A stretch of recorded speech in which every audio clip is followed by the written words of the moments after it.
Doing today? Welcome to my photo editing live stream where I edit your photos live, the images that you submitted to me before the stream starts ideally. And if there's time, sometimes I can edit a few if you submit them during the stream, but we'll see how that goes. And got quite a few images today, so we'll get started in just a moment. Just let me know if the audio and video is okay. And you can see me and the screen and everything. Um, I forgot to change one setting. I think it's too late to do that. But anyhow, let me let me navigate to the folder where all of the pictures are. And I'm going to check the chat window. Somebody type in the chat. Let me know everything's okay and I can get started.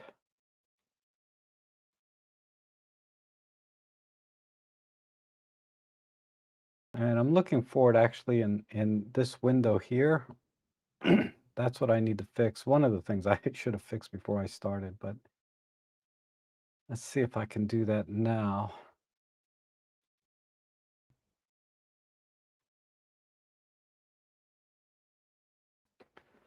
Uh,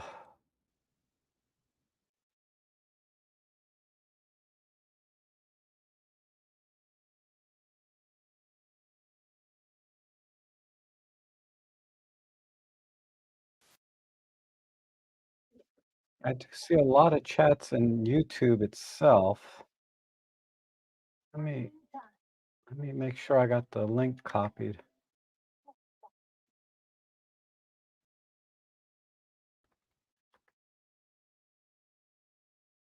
There we go.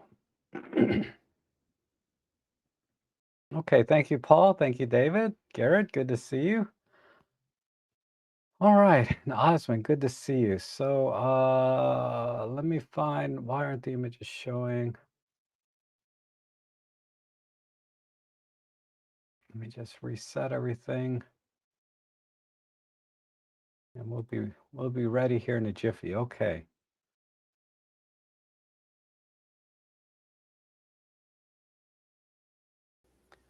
All right. Let's go to the screen and we'll pull off the chat here. And we'll start here with William. And let's see, we have the OM1 with the 12 to 40 Pro. Nice. Looks like we have rain back here on this landscape. This is the same landscape, I think, but you're much further down the hill. I think before you gave me an image from like further back or on top of another hill or mountain. So let's see, with rain, I've only done rain one other time, and that was a photo I did like, gosh, 10 years ago. I rarely get out when it's raining, so that's why I don't have any and I don't edit any. So I'm just gonna take a gander at what I should do to make this interesting. I think what I'll do,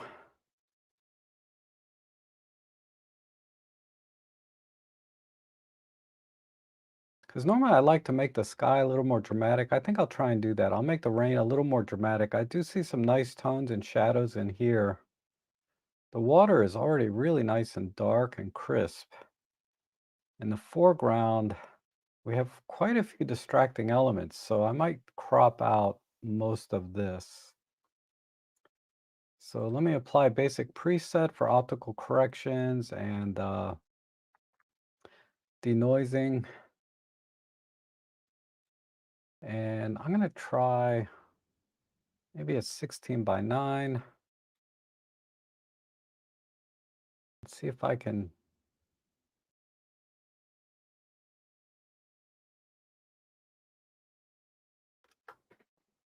just get it down to some basics. I don't like this brush over here. I might try something vertical maybe.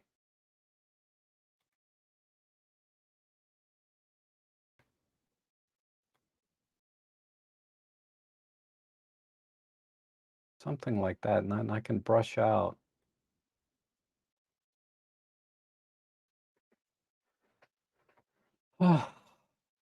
Nope.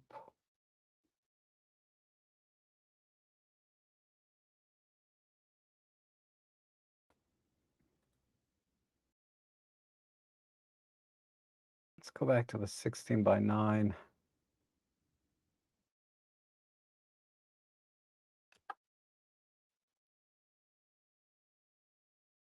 I'm just having too much sky. How about this part?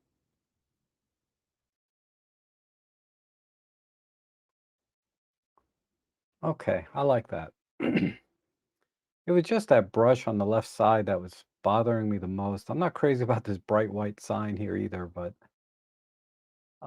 it is what it is, and we'll leave the lamppost here. Okay, maybe a slight horizon correction. And, I killed my crop here. Let's just come down to about here.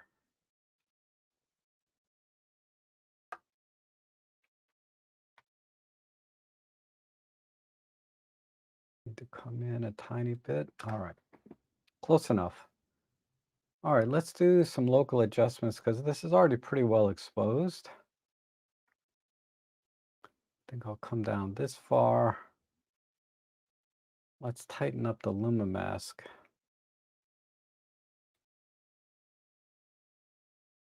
I want to minimize the effect on the landscape.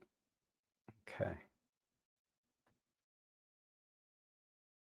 And then just give it a little more clarity and drama.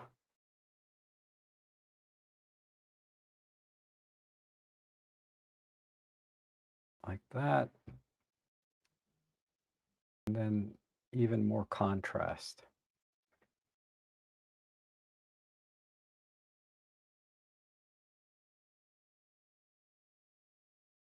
Okay, and then I'm going to try and do this. Give this a little more light. Maybe warm it up a tiny bit. Then we'll do a couple of spots over here and here. I just want to warm these up as well. Maybe this corner. Okay. And one more spot.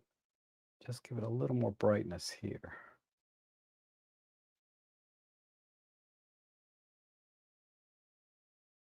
Some detail. And then, what is this? This looks like, yeah, this is a light.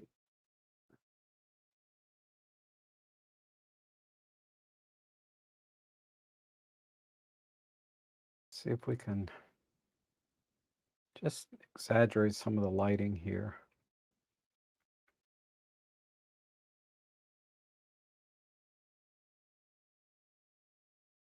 I mean, I don't want to make them look like they're turned on. I just want to show them a little bit more against the landscape a little bit.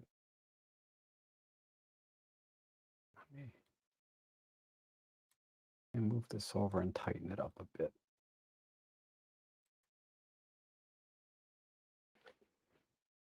Okay.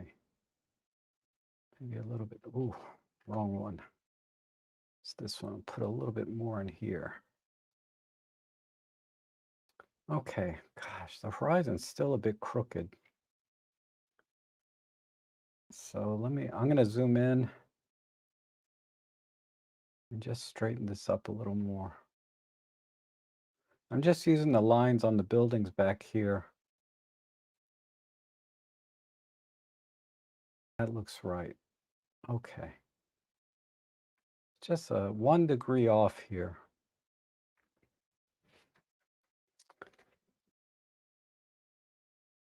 So what I want to do is create a little bit of contrast with the sort of this warmer sun against the cooler clouds. So I'm going to try and warm that up a bit more. Did I select the right one? Okay. Sorry I'm jumping around so quickly. I have a lot of images to get to today, so I'm gonna try to get to them all. Maybe give this a little more warmth, a little more brightness.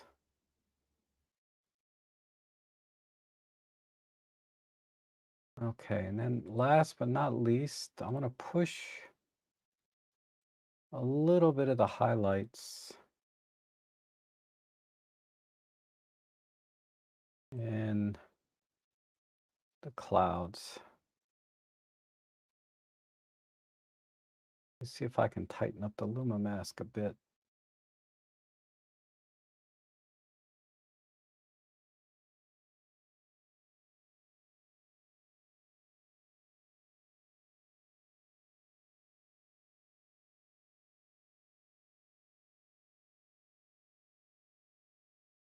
Okay, I'm gonna export this.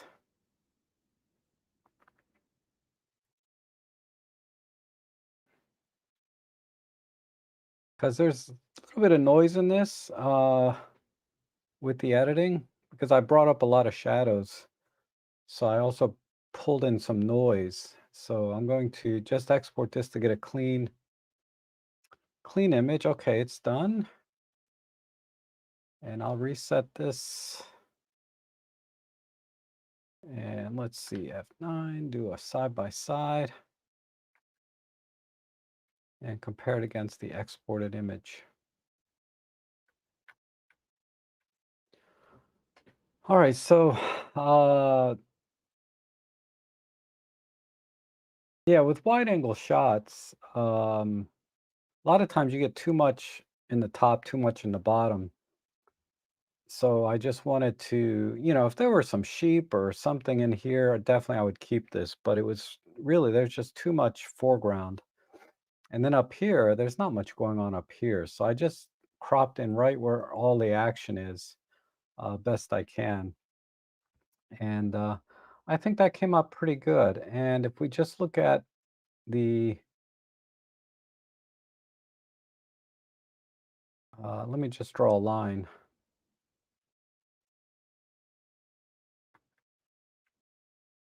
So there's the fully edited image. And I think that cleaned up really nice compared to um, there's the original, there's the edit. Okay, very nice. Let's go to the next one. Ooh, new camera lens combo. Let's see what we got here. See, we have various things. So it's an R5 Mark II. So I'm going to assume you have, let's say you have the version 3. Let's load them all. Version 1 and version 2 and version 3. See if it comes into the EXIF data. ISUSM. It doesn't really say which one. No matter. Let's move on. So apply basic preset. And wildlife, I generally like a nice square crop. So I'll do that and just make some adjustment here. And come in a little tighter, I think.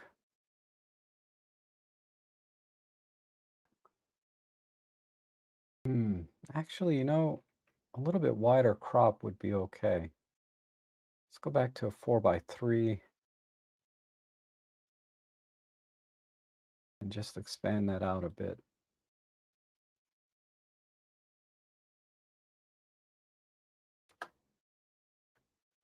Okay, that looks good. And again, very well exposed. Let's do a quick, I always like to work on the eye.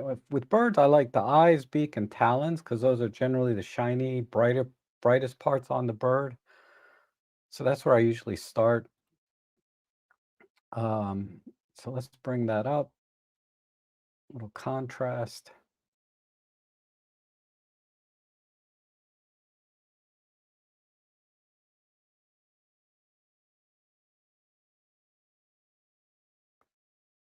Got a little more brightness.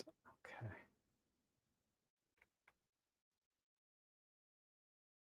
It's not bad. Now I'm pushing it a bit too much. There we go.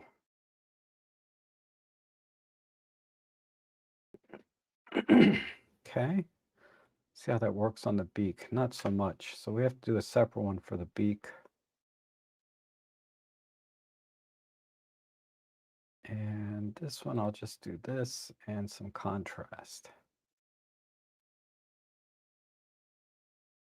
And the same thing on the talon. Can't really see the talons here, but I'll brighten up a little bit there. Okay, on the bird itself, in the background, let's see, background looks good.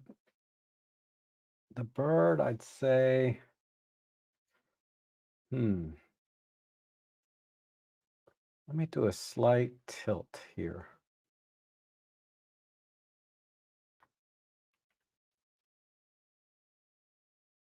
Okay. Get a little more contrast on the bird. I think probably clear view will do it. Let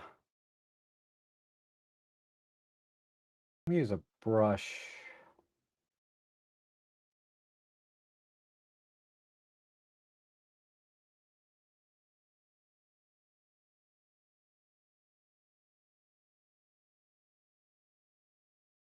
I could use a masking brush, but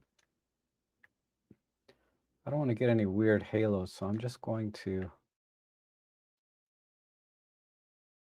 just use a feathered brush.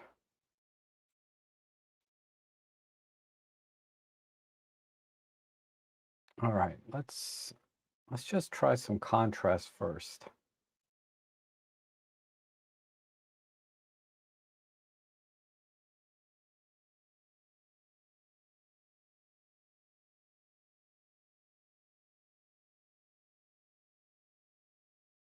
Ah, yeah, that's what I mean about the haloing. All right, and then I'm gonna fix this dark spot in here. Let's tighten up the Luma mask a bit and just push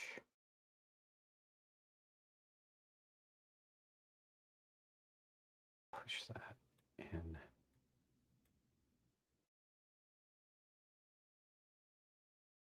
Let me see what I did here.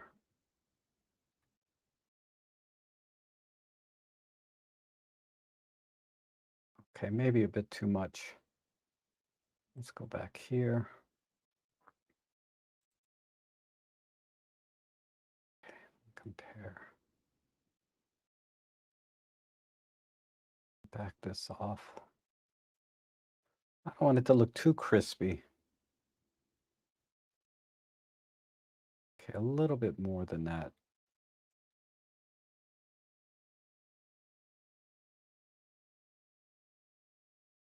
Okay, good. And then I'm just gonna, let's see, I like the lighting up here. I think what I'll do is maybe just warm it up a tiny bit. Where are we at? We're at about 66. Let's just go to about 8. Maybe pull the highlights a tiny bit.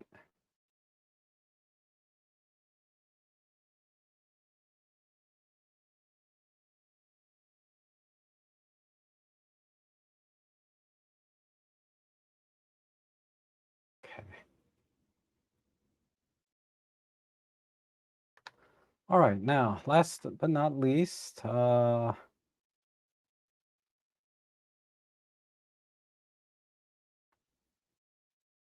gonna pull in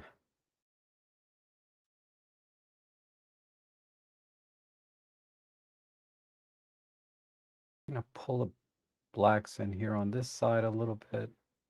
Let's just do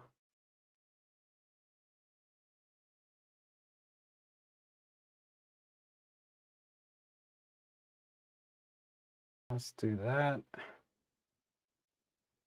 Do another one. just primarily on the greens.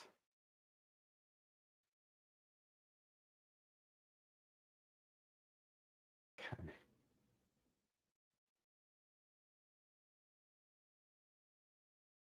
And warm it up a tiny bit. Okay.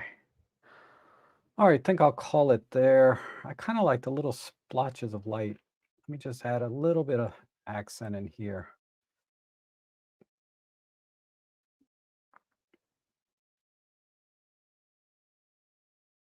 Just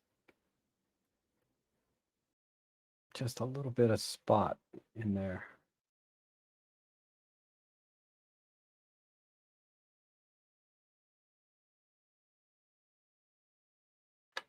All right. A little bit too much green overall. So I'm going to push this green out. Maybe, no, not 0, but right about there.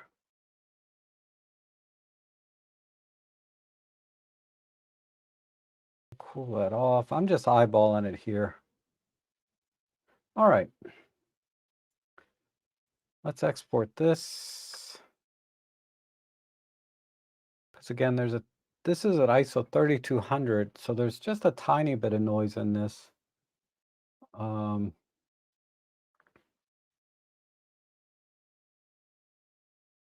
I'm going to reset it, and we'll do a side by side with the export. All right, so here's the original. So just a slight crop to get in on the bird a little bit. And I wanted the background to be a little more dynamic, so I made a little darker here, a little lighter up here, obviously. And then the bird itself was a little bit flat, right? Because the lighting is flat. So I just increased the contrast, basically. And then also the eye is almost black here. So I wanted to bring that out. And if we punch in, just to give you an idea of the detail in the eye and the feathers, everything looks, I think, really good. All the noise is gone, obviously, that we had here. So there's the before, and there's the after. I can do the line. And also I noticed because of all the green in the forest here, overall there's kind of a green tint. So I just minimized that somewhat as well. Maybe if I just stop right here, you can kind of see there's a greenish tint on the bird versus over here.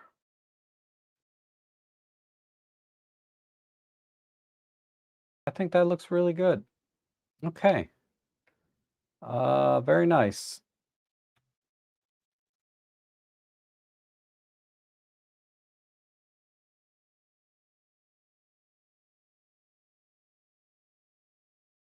Let's see, let's go. I was just reading the comments. See, Robert came in, Paul Sutton, good to see you. Eric, yeah, you got your GR3, awesome. And there's some questions here, not questions, I'm looking. John Osmond, good to see you guys. Would love to see the color wheel in local adjustments. Okay. I believe it is in local adjustments, at least in version 8. If you have version 7, I can't remember if it had it or not, but I'm sure in version 8 it does. And also would like to see the magnified points the way they work in viewpoint. Ah, yeah, at the ends of the lines. I don't do that a whole lot. I found the auto correction works pretty well, so when I do use it, I can't remember the last time I used it, but it's always been okay. Okay, so let's go to the next one here. And we have musician here on the rocky beach. So we need to bring up his face a little bit. And overall, the composition is not bad. Uh,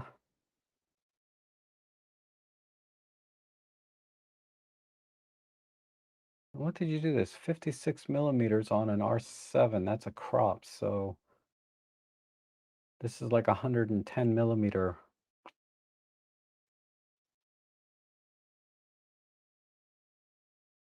Okay. This is like the compression is, there's a lot of with with environmental portraits, generally I like to get in very close and shoot wider. Um, but okay, we just need to apply a basic preset. And I'm not being critical. I'm just telling you how I would shoot it. I don't know if that helps or doesn't help, but I don't want to offend anyone or suggest that you did anything wrong. I'm just letting you know how I would have shot it differently. Um, but there's no right or wrong, as I always say. But I'm going to straighten the horizon. And I'm just going to eyeball it there. And so the overall composition, I think I'm content with the crop. I don't think I'll change anything there. I mean, if I was going to experiment a little bit, I might do that. Let me see. I like that better, actually. But let me see what it looked like before.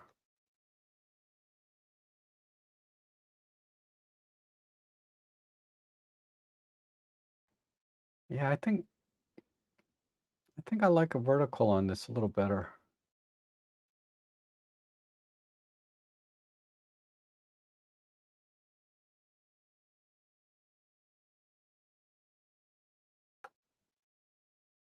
Okay. And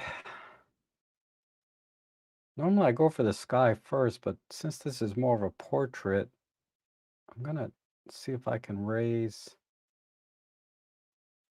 just kind of the overall brightness of this gentleman.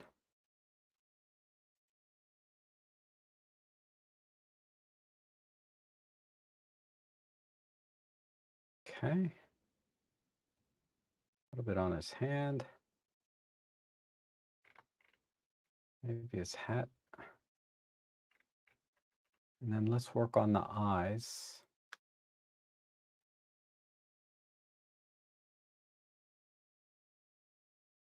I don't need to do too much here. I just want to bring them out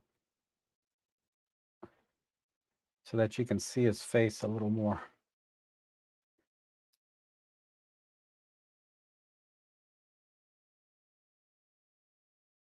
And let's just do a little bit more on the sides. Just a slight push here.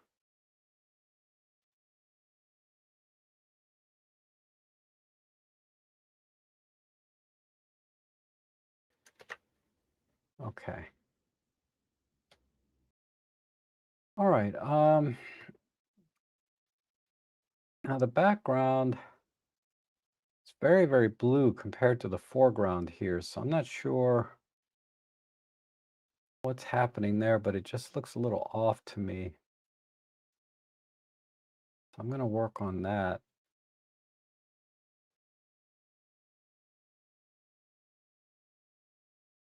Maybe. And let's tighten up the luminosity mask. Oh, I need to create a new one. Sorry, hold on.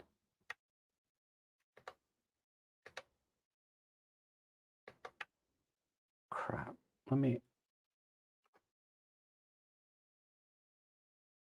Did I jack this up? Oh,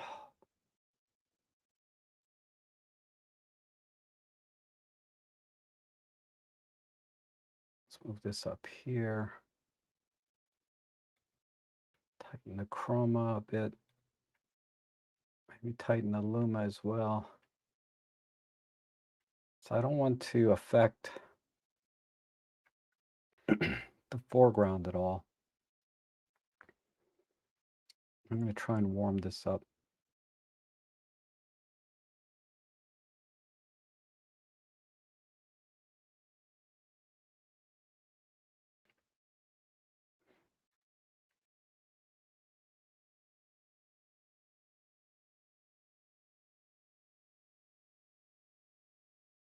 Yeah, that's better. Okay.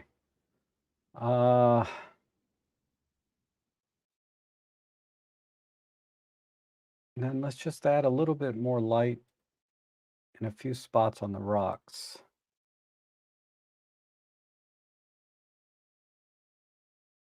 Over here on the right side and a little bit on the front.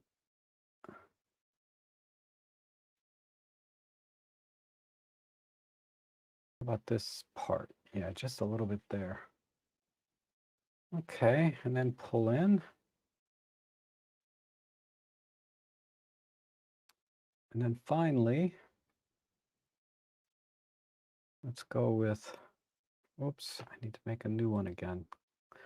I keep forgetting to hit this plus sign, otherwise you just kind of duplicate your last control point. Just want to make the sand a little bit darker. Tighten up the luminosity.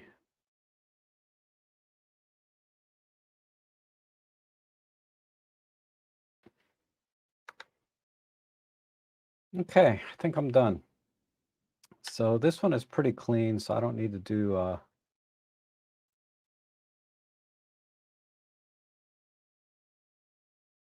so that, yeah, there's definitely a creative choice here with the crop. I don't mind this one too much either. I like this too, but I thought I'd just try a vertical and focus in on the musician himself. Really, the key to this, to me, were warming up the background and bringing up the face. Because over here it just looks too cool to me in color temperature. And this obviously way too dark. You can't see his face at all. So, and then just brightening his overall body relative to the background. So you can see his chest here is pretty dark, but over here I brightened it up. So it's more in line with the rock face that he's sitting on. Uh, so it's slightly underexposed here overall. But okay, I think that looks good, and a horizon correction. So there's the before, and there's the after. So not a big difference, but just enough that this is actually, you can see the person. Okay. Hey Shri, how are you? Jeff, good to see you. See, we have one here from John Follows. Looks like some young ladies here dancing. Gosh, she looks familiar. Okay. We need to do a slight horizon correction and really bring out the colors in the trees and this water, I think. So let's do a basic preset.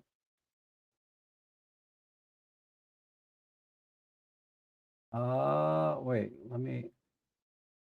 I accidentally applied a 4:3 crop on that. There we go. Okay. So let me straighten the horizon. I'm just using the fence posts here as a guide.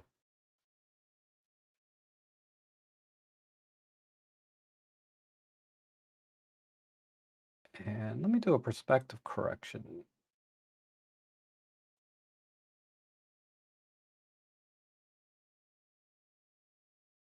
Just saying, turn that off.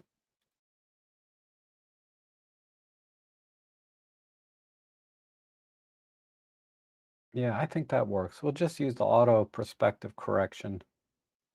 That did a good job. And there's a lot of dappling in here, so I want to reduce the contrast, but maintain the rich contrast and colors between the greens and the yellows. I mean, it's like 90% yellow here, but there's hints of green that we can work with. And definitely want to get this water down here. So I have to give some thought about how to handle this, because this is a really dynamic scene in terms of uh, contrast. So let's bring that up. And I'm going to cool it off just a bit compared to the rest of the scene. Give it some mojo there.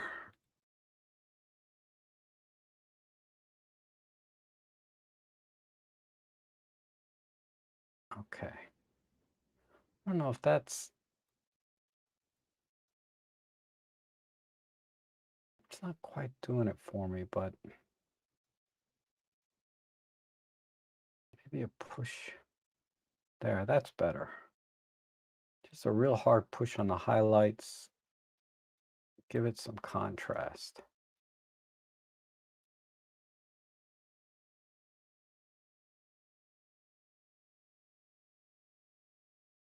I'll pull this in a bit.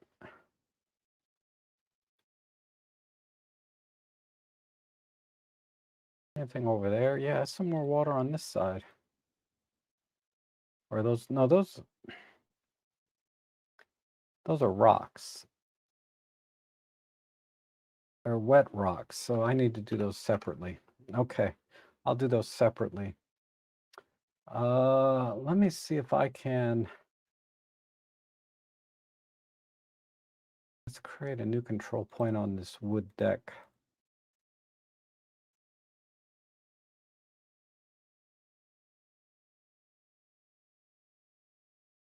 The shadows are a bit too harsh here.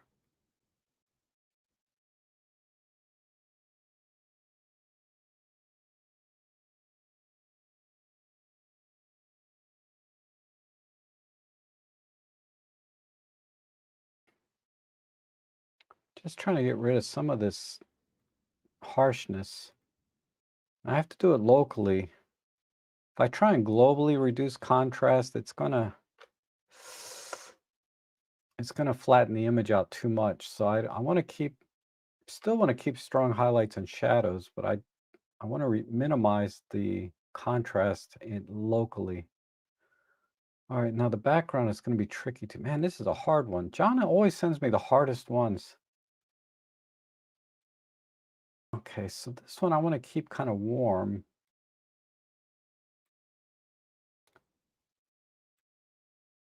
And then let's pull the contrast back on these. But increase the saturation a bit. And we're going to spot check this.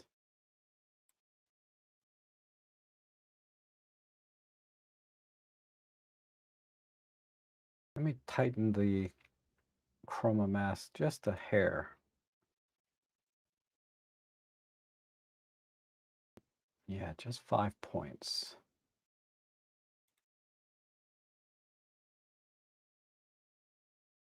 Okay. Touch more there, touch more saturation. Okay. And then let's do a separate one for the greens.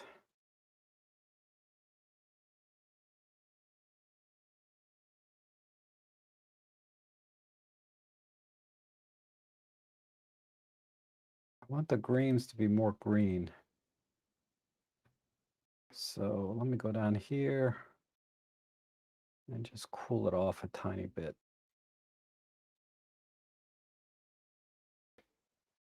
And same thing with contrast and micro contrast. I'm going to reduce those.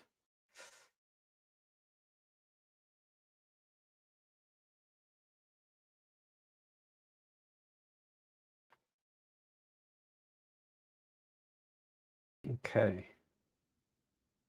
And I like these trees. I don't like this branch. So now that I've been staring at this for 5 minutes, I'm gonna let's see if I can get rid of that and just keep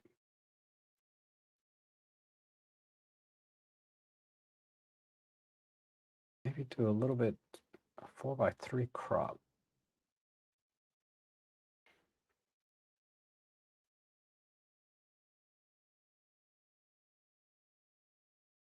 Get rid of that sky a little bit. I'm losing that beautiful tree up there though. So we'll do that. Okay. And then, a vertical wouldn't be bad either. Okay, let me do a new adjustment up here. And just bring that in.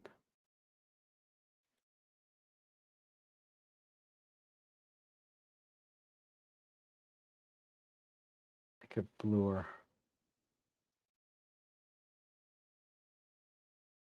And then this sun over here is way too strong.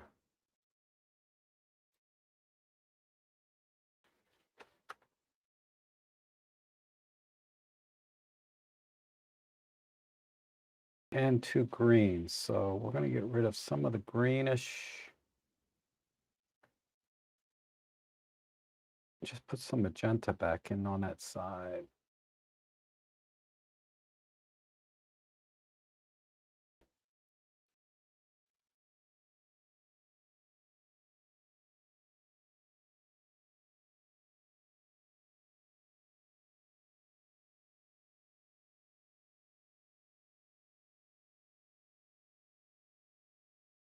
Okay. Brother, let me see where I'm at here.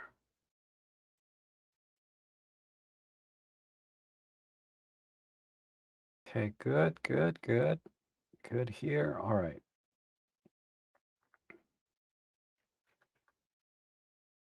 I need to I want to make this background even softer.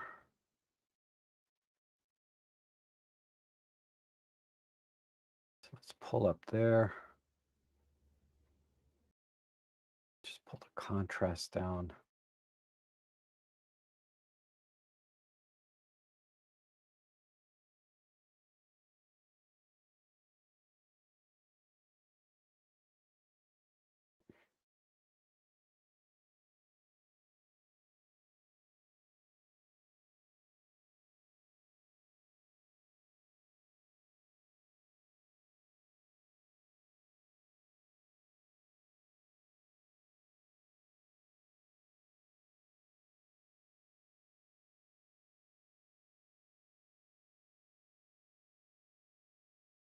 Hmm.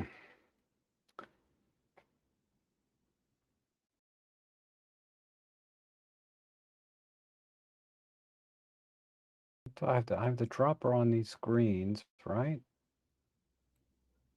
Okay. What if no, that looks a little bit too surreal. All right, let's do that. Okay, and then I wanted to fix a little bit of the shadows in this area.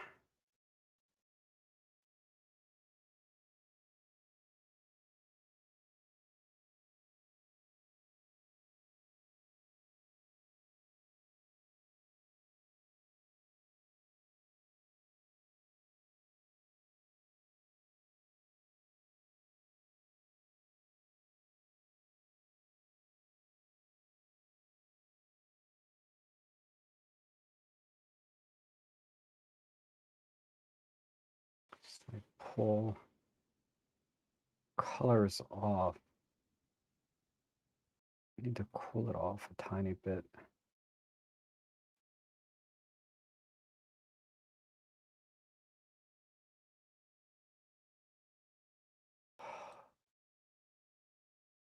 Okay, this is too blue.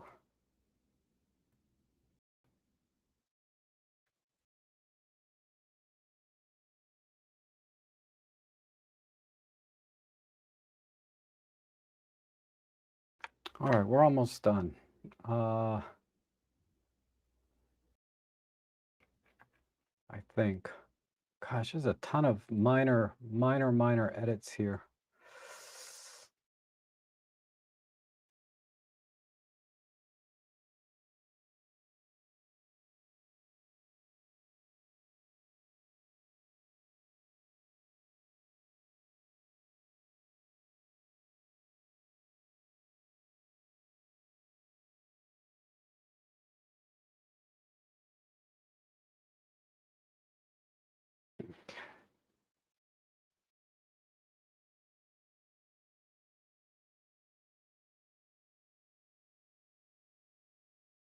Yeah.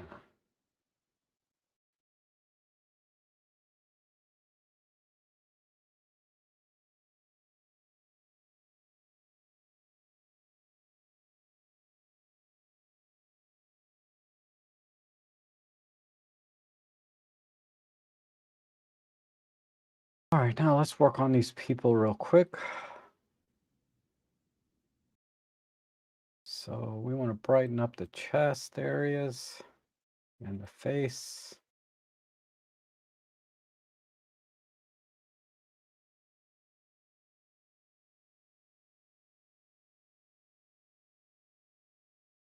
This hand, hands, this corner, this dog.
All right. Oh, gosh, this is a little bit.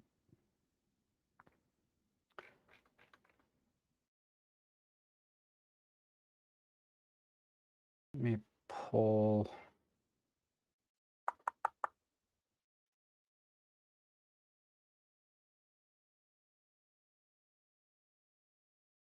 It's really just the reds, I think.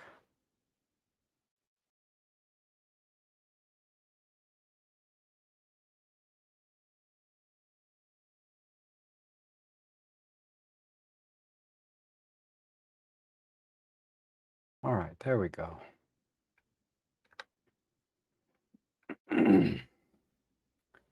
Maybe a slight vignette. Well, I'm sorry I'm taking so long on this one. This, like I said, John always gives me the hardest ones. And I feel like a much tighter crop because these trees in the top left didn't work out the way I expected. So we're going to come in.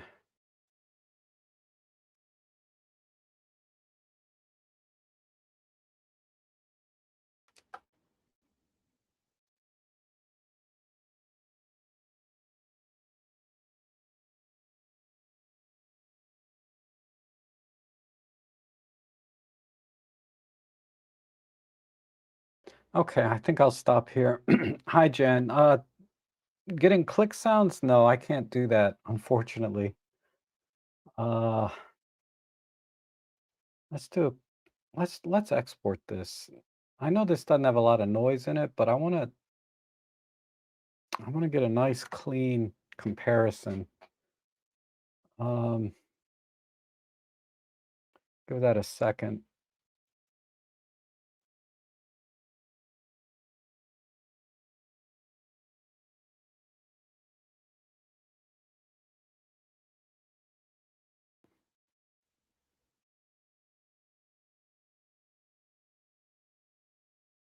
Compare this to that. All right. All right, so here's my edit here on the left, and here's the original on the right. And yeah, so I really tried to soften up the contrast because, with leaves, you always get a ton of dappled lighting, and it can be it can be really tough to kind of reduce that sort of very busy feeling you get, especially when there's people in it, right? Because they're just disappearing into the background. So as you can see over here, they're just barely in the scene. You have to kind of double check and see what's going on. But at least here, I think they stand out a lot better against the softer background. And I wanted to bring out the water a little more too. That came out okay, but I think that's a decent edit. So if we look at the full screen, that's the edit there. We can do a line. So you can see I cropped out and straightened a lot of stuff here. So that's the before.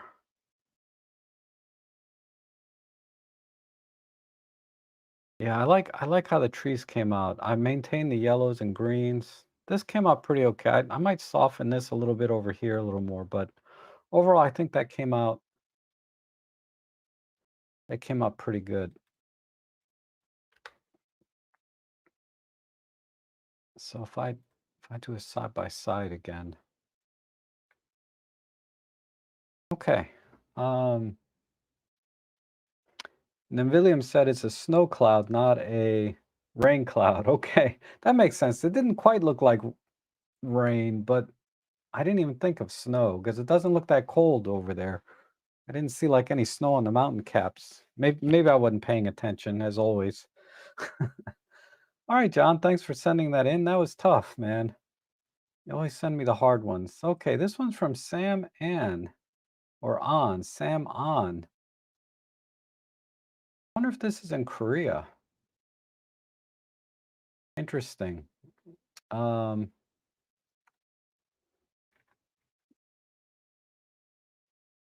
because this feels very Korean. I don't know why. Maybe not. Maybe I'm way off. If you're here, let me know where this was taken. I'm just curious. But it has a very Korea feel to it. I don't know why. So we need to bring in some of the highlights here. We don't need all of this water, that's for sure. So I think you went vertical, maybe because there was stuff over here on the right and left that, like, you definitely don't want all the brush over here on the right. I don't know what's on the left here, but I probably went horizontal with this myself. So let me just apply basic preset. And we'll definitely need to do a horizon correction. I'm just eyeballing it. That looks about right.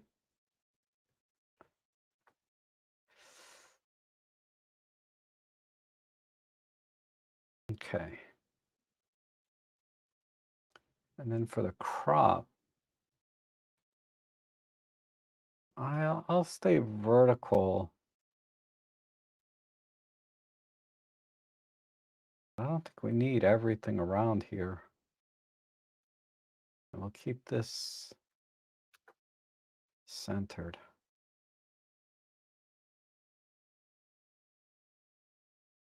Okay, I like that crop.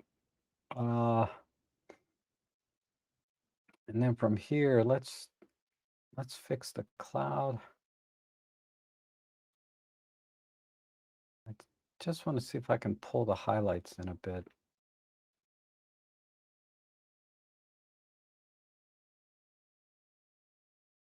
Yeah. I want the clouds to get dark on me.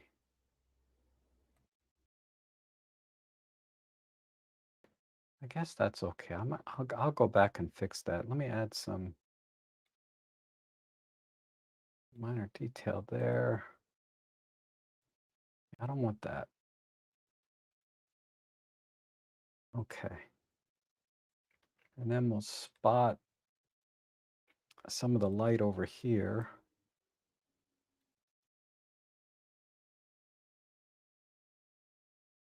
Maybe in here.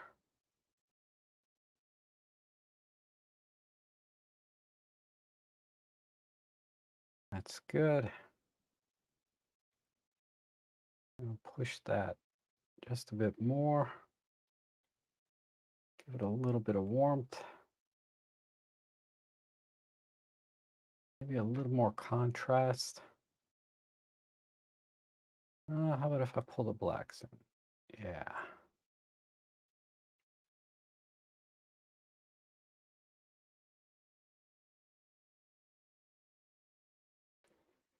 Okay, let's spot here.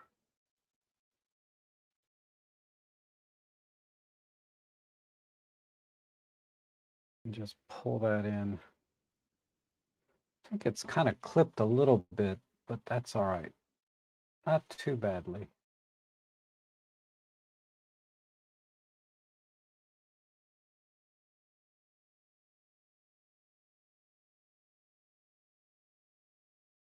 I wonder if I can.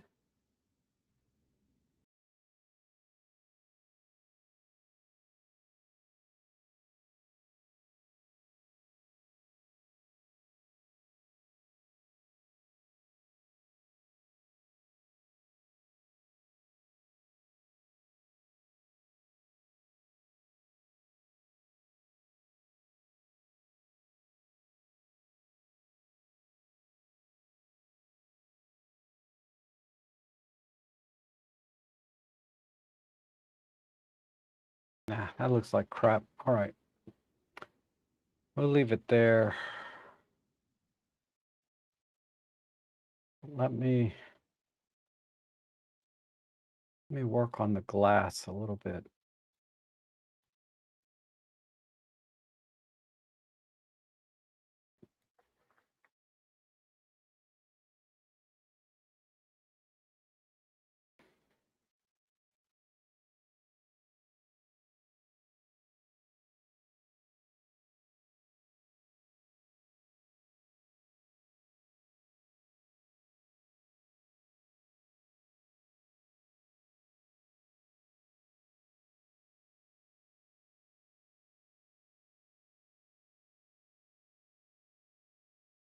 Okay, let's do something with the water.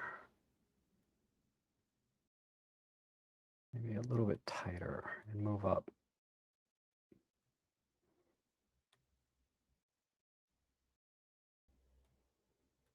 Definitely can go tighter on the chroma mask.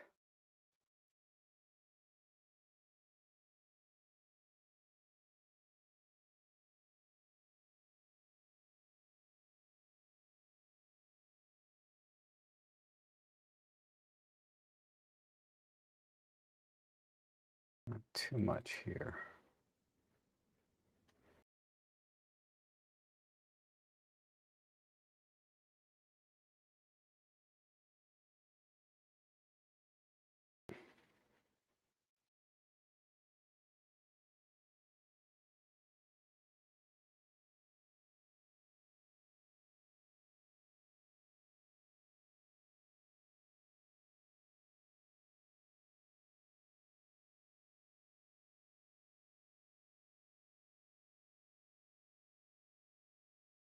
This I forget if I can erase. Not really. I can't do that.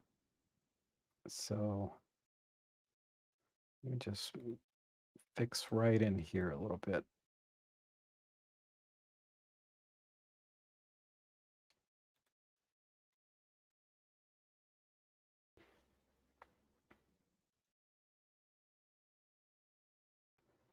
All right, let me see where I'm at.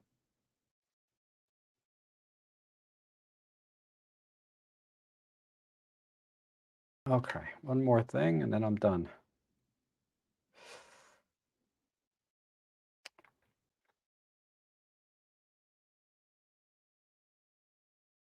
So I like this tree trunk in here.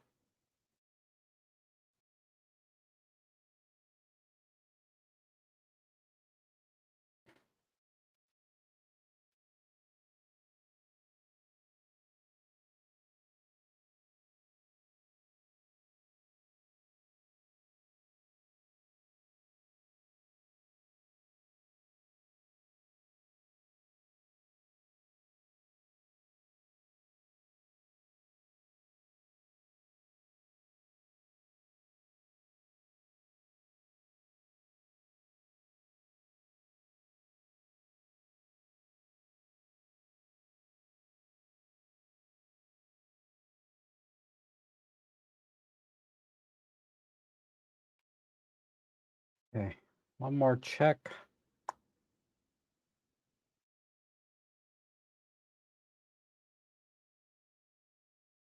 Okay. All right, I think I'm done.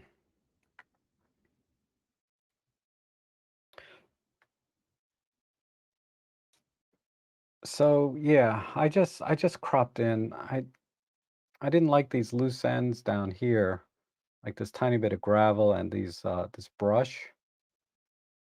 So it was a simple fix. All I had to do is just crop in, right? And uh, and then just the highlights and shadows, just separate them a little more so there's more contrast. But I like these tree trunks right in here. Whenever I can show a tree trunk, I try to do that. There was a little bit here I should have added, but and then also just create a little more contrast, make it brighter and darker, you know. Uh, and then the reflection here, I think that looks good. So let's do a quick full screen. So there's the before and there's the after. So not much needed to be done. I might have dropped the exposure down about one more stop to try to retain a little bit more in the highlights here, but it's not critical. And then you would have to raise it back in post and all of that stuff. So, okay. That was from Sam. And we have one here from Garrett. Uh,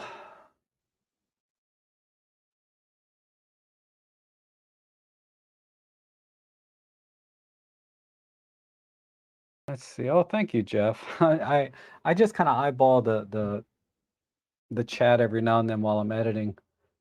Girls on the Bridge added impressive. Thank you. And William is here. Good to see you. And Corey, thinking about getting back into DxO. Yeah, it's a lot to think about, right? When you're leaving Lightroom. Primarily it's the cataloging and a bunch of other stuff really. But if you're just editing single images like I do in these streams, it's DxO is, I think, a much better choice. Um, okay, so this one, beautiful dog. It's always hard to get dogs to look right into the camera. Believe me, I know. So let me apply a basic preset to get us started. And let's see, the R50. The R50, very, very nice APS-C camera. And I shouldn't have to qualify that with APS-C, right? It's a really nice camera, regardless of sensor format. All right, I think Again, a vertical or I think a square in this case would be most appropriate. And we'll just move it over a tiny bit. Come off the top a little bit. And that, now the dog is filling the frame. And the eyes are nice and bright. There's good light on the eyes. So I won't have to do too much. I just want to make them look a little glossier. So we'll just add some micro contrast. Push the shadows a bit. And let's try to pull the highlights down on the grass here.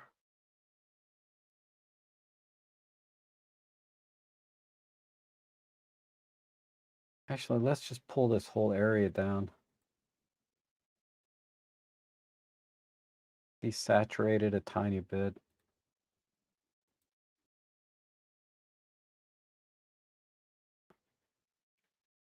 What do we do with contrast? Yeah, let's reduce the contrast and then make it darker.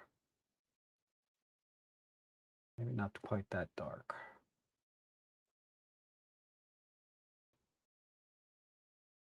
And it's my healing brush. This is distracting in here. Let's just repair that.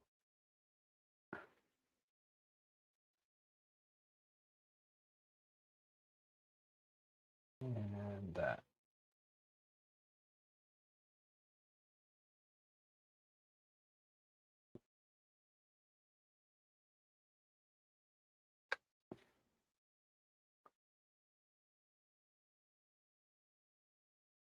And this one too.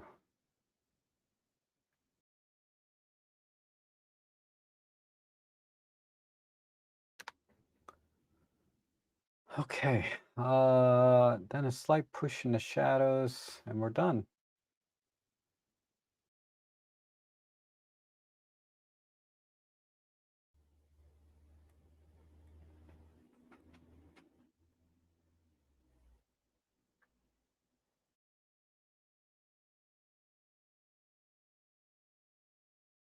Maybe add a vignette. All right, I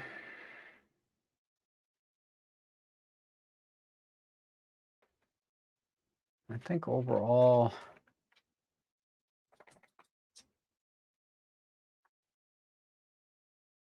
maybe a third and a slight tilt.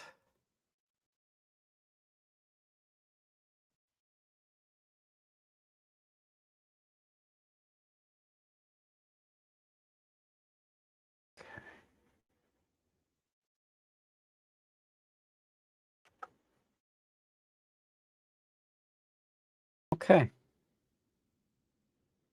all done there. So not much needed to be done here. It's already really well exposed, and you know, framing wise, it's a 3x2 sensor, it looks like. So just had to crop it square. But other than that, the composition is fine. And then just this one distracting branch here, slicing right through the head. I just wanted to minimize that effect, you know, along with that. So, and brighter. And the eye is definitely, if I punch in, I definitely want to make the eye glossier and a little brighter all the way around. So I think that looks a lot better right there. So yeah, that looks good. Okay. Let's go to the next one.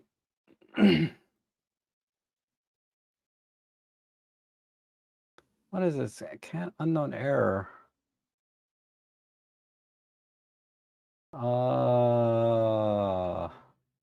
What is this? This is a DNG. Oh, it's a DNG. So I have to convert this.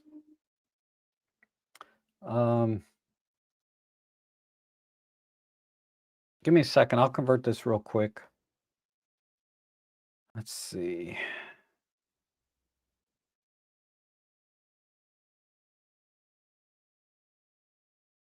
This is one thing you definitely have to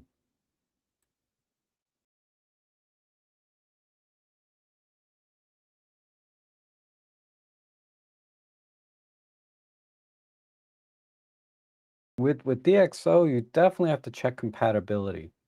It's not as robust as compatibility with cameras and lenses. It's not as robust as Adobe's products.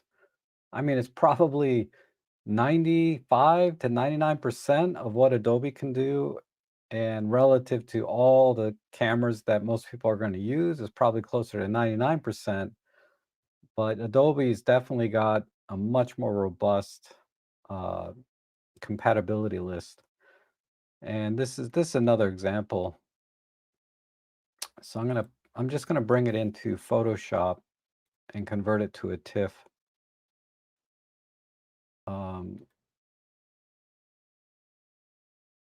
So I don't lose any of the, I shouldn't lose any flexibility with the raw format, the DNG raw format. But people say, DNG is a universal compatible type format and should work with any editor. But the thing is with DxO, they use their own proprietary optics module, and that the demosaicing is tied to the optics module. So if they don't have the camera lens combination in the database, uh, well, specifically the camera, then it's not going to be able to use the DNG file from that camera either. So what I'm finding, I could be a little bit off there, or not as precise as I would need to be in such technical issues. So bottom line is download the trial, test it out with the cameras and files that you'll be using and make sure it works. And probably 99% of the time it will. But there'll be cases like this, like my Pentax monochrome camera. DxO cannot process the raw images, so I have to use Lightroom. Now, I could use a universal conversion and convert them all to TIFF files, and that's what I would have to do if I wasn't using Adobe, in addition to DxO. So let me save this. I'm almost there. Let's export as a TIFF. I'm just doing this right now. That's why I'm jibber jabbering at the same time. I didn't want to bore you with all the different screenshots. Save as TIFF.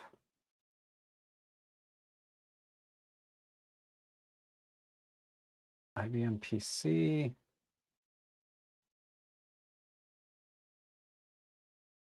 Okay. We're almost there. This looks like it's already been edited. That's a beautiful shot, long exposure.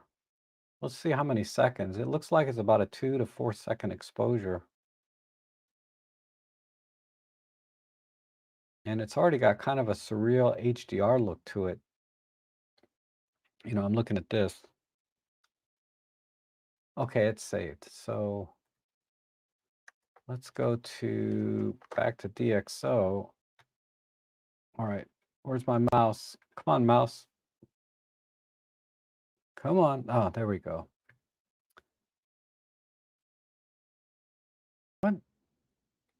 What is this?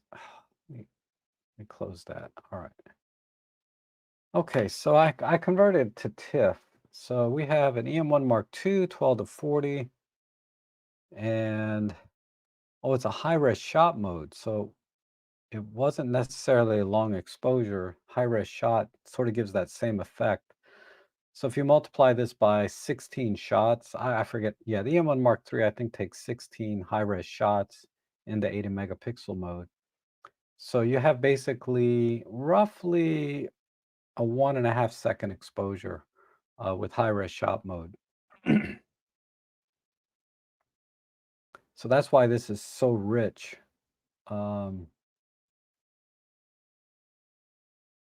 I really don't think anything needs to be done. I would desaturate it slightly because it looks a little bit HDR-ish. So I would want to bring it back to just a little bit less surreal and more realistic. So I'm just going to reduce the vibrancy a bit. And this looks good. This looks good. I like the contrast as it is here.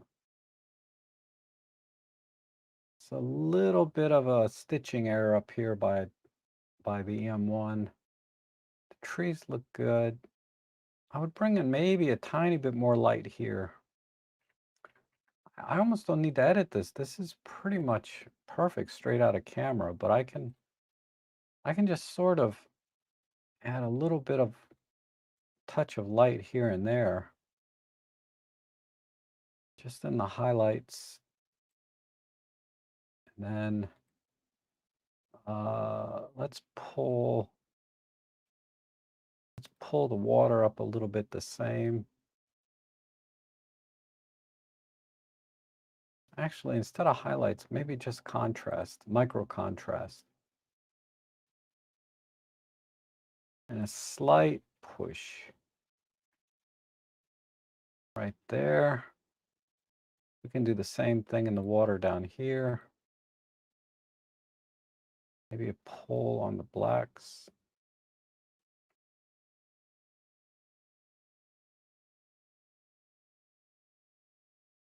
And these wet rocks, I can use the same brush, because wet rocks is basically water to me. All right, let me see where I'm at. Hopefully I didn't make it more surreal. I did a little bit.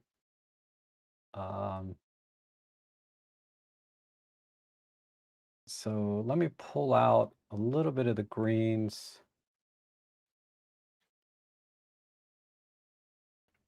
Let's see.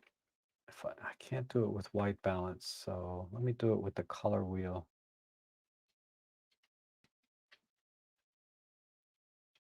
Maybe just shift it a little bit warmer.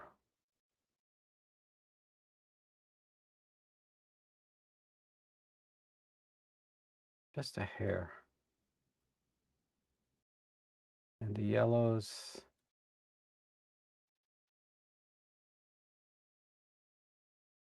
Just to shift it slightly green. I'm kind of going in opposite directions.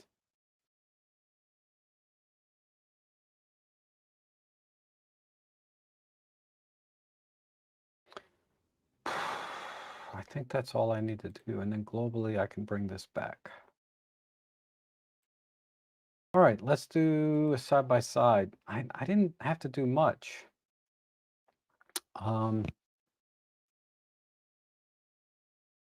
Maybe a little bit more in here.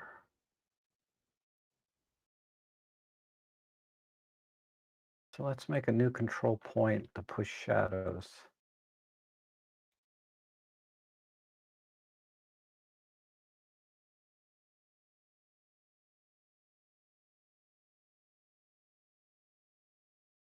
Just push them a tiny bit. Like that. All right, I'm going to call it there. This image didn't need anything. It's already really nice straight out of camera. On a stream, you may not be able to see the difference because the resolution is. Can you even guess which one is the edit now? It's hard to tell, right? But it's the one on the right is my edit. You can see just a little bit more shadow was pushed a little bit down in here around the edges, and just a tiny bit more highlights here and there in the tree line, and the water just has a little more contrast, a little bit, just a little bit brighter uh, than in the original. Even down in here, just a little more punch. I mean, the other way to go with this, because I'm done at this point, really. But if you wanted to do something, if you wanted to make it really surreal, you could just use this soft focus thing. I think this is a film pack thing, but I could soften this image up, something like that, and make it almost look like a painting. If I wanted to go that direction, I try not to do that.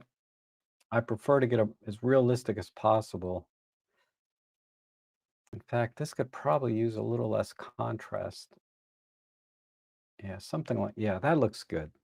So I'm reducing the contrast and the bite that this original image had. Uh, so let's go full screen. So this is the edit, and that's the original. So it's very, very subtle. And if I were to just draw a line, you can see I didn't do much. I really didn't have to do much. Image was nearly perfect straight out of camera. Good job, Scott. To my eye, anyway. All right. Okay. Seascape. A little bit of barrel distortion here. What are we shooting? A GX80 with a 14 to 140. Yep. Super zooms tend to have like the most distortion, and they have to because there's such a long. But let's apply the preset. How come that didn't fix it? Apply basic preset. Oh, I got the. There we go. I had the comparison thing on. All right, so we'll straighten the horizon a bit. And where's...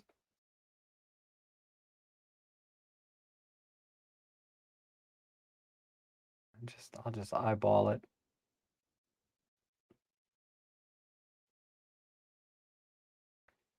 And I think, man, I almost want to do a vertical, but then I would lose sort of all of this over here. Maybe not. I made, so we're at 14 millimeters. Yeah, this is right. Okay.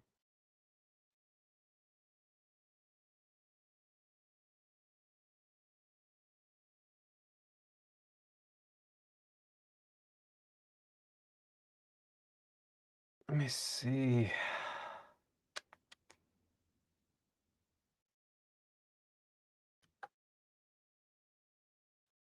That's terrible.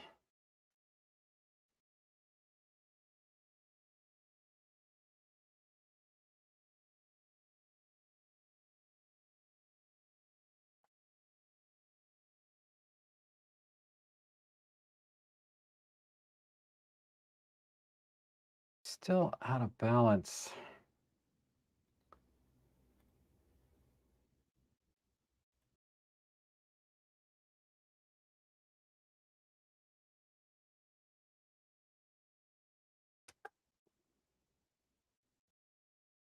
That feels a little more balanced. So let's do a little bit tighter. Let's try 3x2.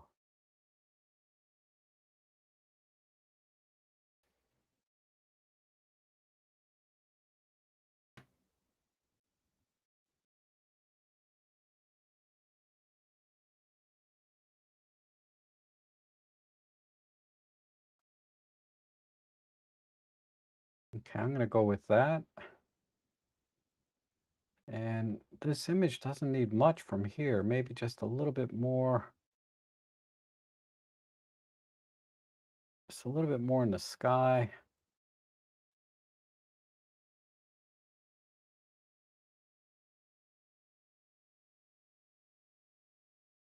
Maybe a slight warmth to it.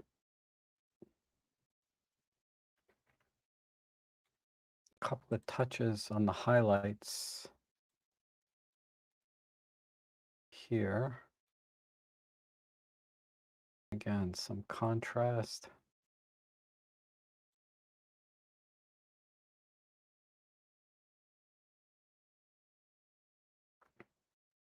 And a couple of touches. Just a little bit more pull on the rocks.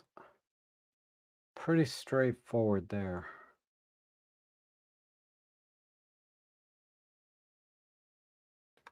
Okay, let me see where I'm at.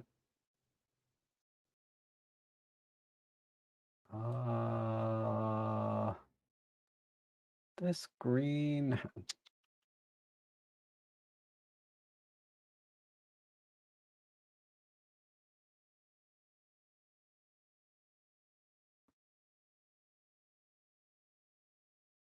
Just want to see if I'm really, missing anything over here. Just a little bit. I'd like to get a little bit right in here too. Maybe, but I like this 3x2 aspect. I'm gonna try 4x3.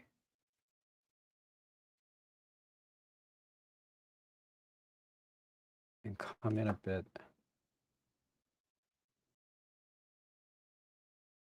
Now I got a little bit too much of this.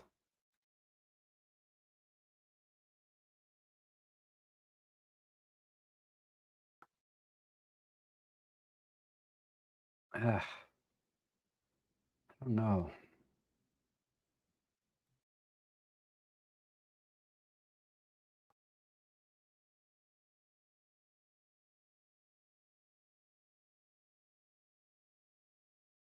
I think I'll leave it here. Okay.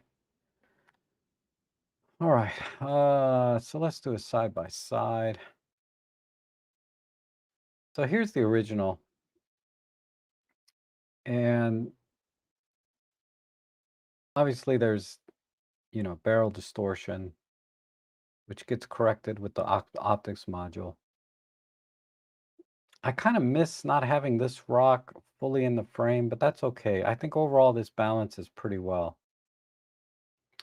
There's just a little bit too much weight on the left side of this image for me. So this rock and this rock, these two rocks kind of anchor the right side a little bit. That's why I'm a little sad I couldn't get this whole thing in. But if I did, then there would be too much over here, offsetting the weight. I don't know if I'm articulating that well, but it would just still be too heavy on this left side if I included more water. So that's why I really wanted to get these two rocks in and just balance it. And the other way to go would be like a 16:9 this way. Let me just show you what that looks like. This was the other thing that was going through my mind, was really doing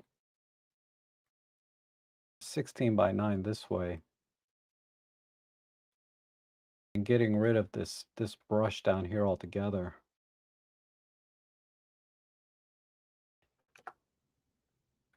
Something like this. But again, the way this mountain rises up, it's a little bit too heavy. And sliding this over, yeah, it doesn't work. So I think my original idea with the 4x3 was worked best in my mind. Something like that, right? That way the eye kind of goes up the coastline rather than across the horizon, more or less. All right, but yeah, beautiful image, Paul. Let's go to the next one here.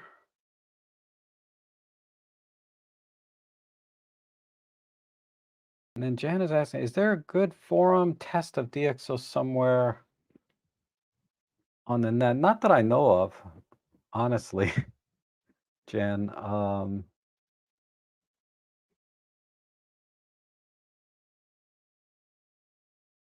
When you mean tests, like comparison tests of things, not that I know of. I never searched for it because I have it, right? So I just do my own testing.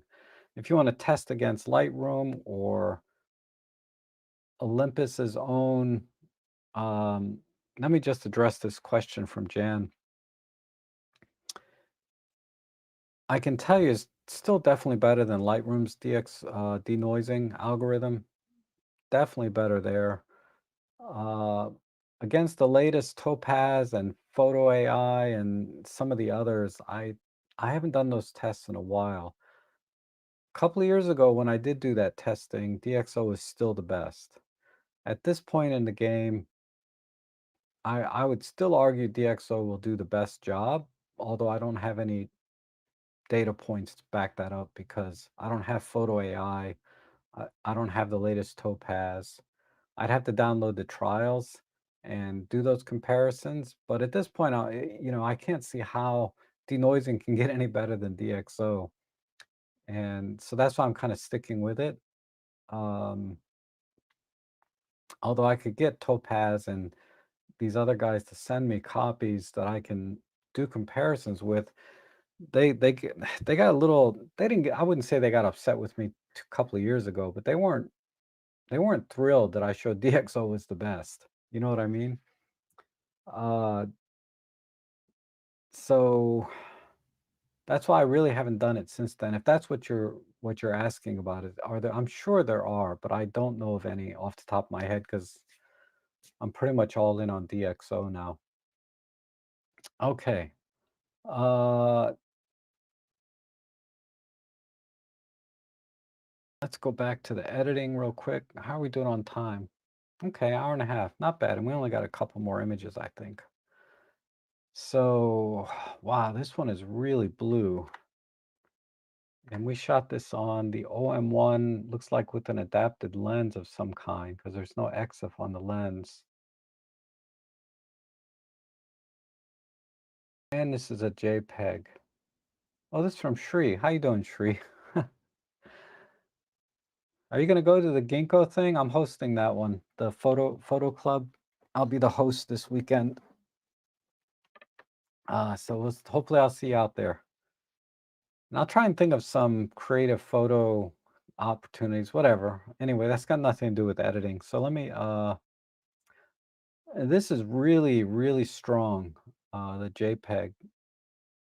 It looks like you used either Vivid or even a pop art filter on this. So I'm going to back this off like that. And let's do, now with a JPEG, these tools are going to be very, very finicky. But let's see if I can bring out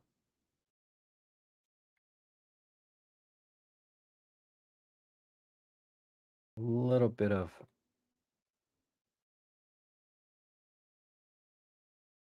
more contrast in here. Yeah, I'm struggling a bit. I mean, I don't want to lose the haziness.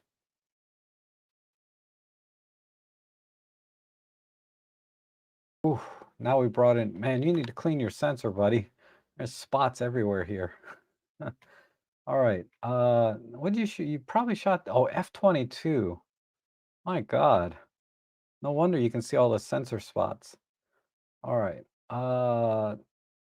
Just know these are easy to fix, but there's a lot of them here. So I'm not going to spend too much time with that, but maybe just a couple of the bigger ones. Let's just do a couple of spots of light just to give the scene a little more.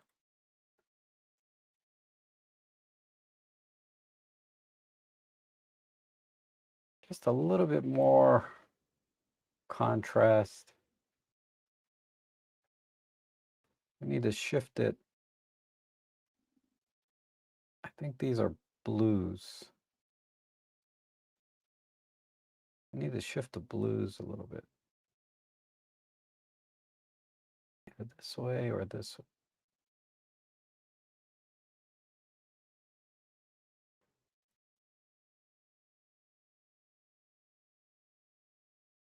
Wait a second.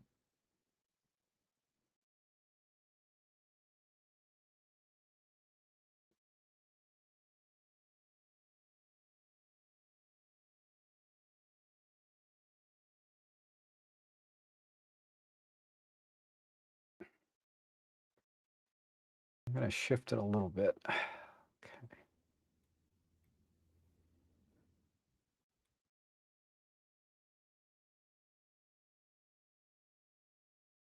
I think that's all I can do because it's a JPEG.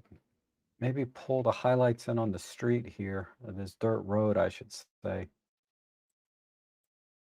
Um,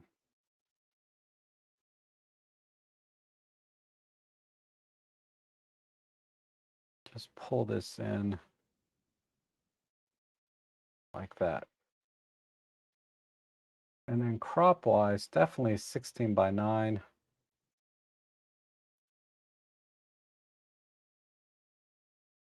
I like this tree. I really don't need all of that sky.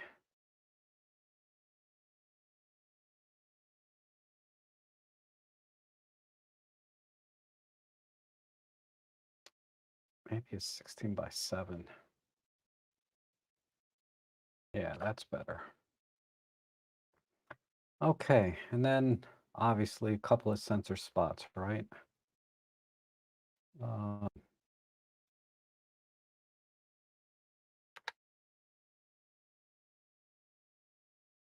oops, one more here. Yeah. Okay, so let's do a quick comparison.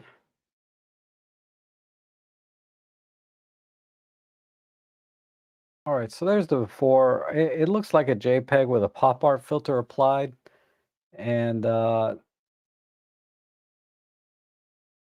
I just had to desaturate it and bring it back to reality, right? Pop art works great in the fall for fall colors and things, uh, and flowers even, depending on the scene. But I think for this scene, the pop art is too strong, particularly with the sky. So if you'd sent me the raw image, I probably could have done more with the sky in the background a little bit to make it a little more dynamic, but I'm a little limited because I'm starting to get some banding when I was editing the sky. So I couldn't do much there. And I think this super wide 16 by 9 crop works really well. I'm just curious, even a black and white looks really good on this. If you're into black and white, that is, right? So if I just do a full screen, the black and white looks really good. There's lots of nice tones here. And but let me put it back to the color. I think the color in this wide shot, this is a much more dramatic image because the only thing that's in here, is what matters instead of all of this sky. And there's a little bit too much road, and it was too bright. So I definitely had to darken that. And again, you can start to see a little bit of banding and pixelating because this is a JPEG up in the sky. But if you have the original raw image, you would easily, you wouldn't have all of that, right? All of that noise and pixelation and banding. Okay, I think that came out pretty well. All right, and then this one here from Paul, he's asking for a critique only, um, as done said here or written here. Okay, so we have a really nice palette of colors here, right? This very rich blue with sort of the yellows and browns. Yeah, brown is really just dark yellow. Um, so this is a silhouette. So I would probably make this brighter in editing, because you can brighten this and make it a little more high key so that the colors show more, right? And it's okay if this clips on the left and right because we're going high key. Uh, I just want to make sure that this doesn't clip down here. And again, this is a JPEG, so I'm not going to have a lot of flexibility. But I would definitely go brighter and then just spot some of the bright spots that came out in this goose. And that's it, really. Composition wise, I think a square would be a little bit nicer too.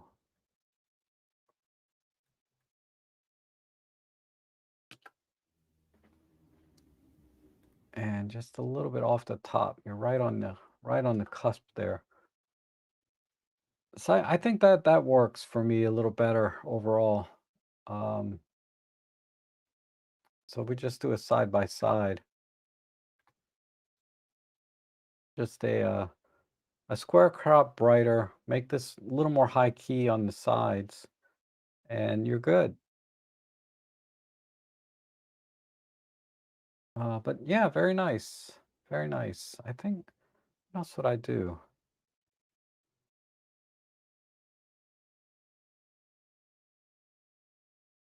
Yeah, there's not much you can do with these kind of shots. I mean, exposure wise, because you would lose all the color if you tried to expose for the goose, because you would have to overexpose this quite a bit. So I think exposure wise, you're all set. You'd have to do exposure blending in Photoshop or GIMP or something. Take two pictures, one with the goose exposed properly, one without. And I know the goose is moving, but with exposure blending, you can kind of align things back up. But it'd be more work than necessary. I think you did the best thing you can do by taking a single shot. Just go a little bit more high key and create a stronger silhouette. And that's all I would do. You can see I'm like pushing it almost 3 stops here. I would pull this back a little bit if I had a raw image, and I would make this yellower. Oh, it's a black swan. Okay, that makes sense. Just looking at the comment. Okay, I think that was the last one. All right, awesome. We can get to the edits you guys did of my photo. So hopefully you like the edits that I did on yours. Let me know in the comments later if you're watching this later. Okay, and again, I'm not being critical at all. I'm just telling you how I would edit the picture and how I would may have shot the picture differently to begin with. But like I said, there's no right or wrong. It's your image, your vision. All right, let me see if I can find my original. This is the original image that I took. And this was at the Fountainhead Regional Park with the photo club. Again, I hosted that one as well. It's really David Crook's photo club, but he's been phoning it in lately. So, I mean, for good reason, but uh, so I've had to sub, and I messed that up so much. I put the wrong pin on the map, and everybody went to the wrong place. Actually, I pinned it to somebody's private property, and they came out, and I had to talk to them a little bit.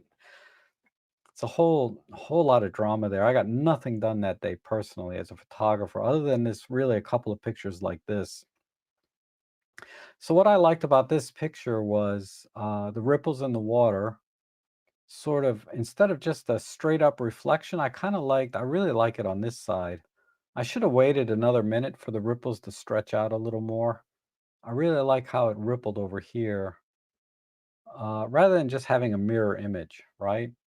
So that's what I was going for. And then my intent was I would have to crop this 16 by 9 or something, because you shoot with the lens you have and the ratio, the aspect ratio that you have in your camera if you're going to shoot raw. And fall colors, of course. So let's see what you guys did. So I'm going to set this as a reference image. This is new with DxO 8, so I'm so happy they added this. And so my image here on the left, and we'll go over here. This one is from Paul Crisp. Okay, so you did exactly what I did with the crop, I believe. I think I centered my image on the house, but really good job pulling in the reflections. Made the water a little blacker. Nice. Okay. Pulled out all the colors. I think the only thing I would have done different is the greens. I would have pulled the greens back a little bit on the white balance. I feel like there's kind of a green hint or hue overall. But yeah, looks good. And let's see. Very, very nice edit here. This is from Paul Crisp again. This time, yeah, the green tint is gone. But and this is a sky replacement, looks like, so that's cool. Definitely can use a sky replacement in this image because it's just almost nothing over here. Um,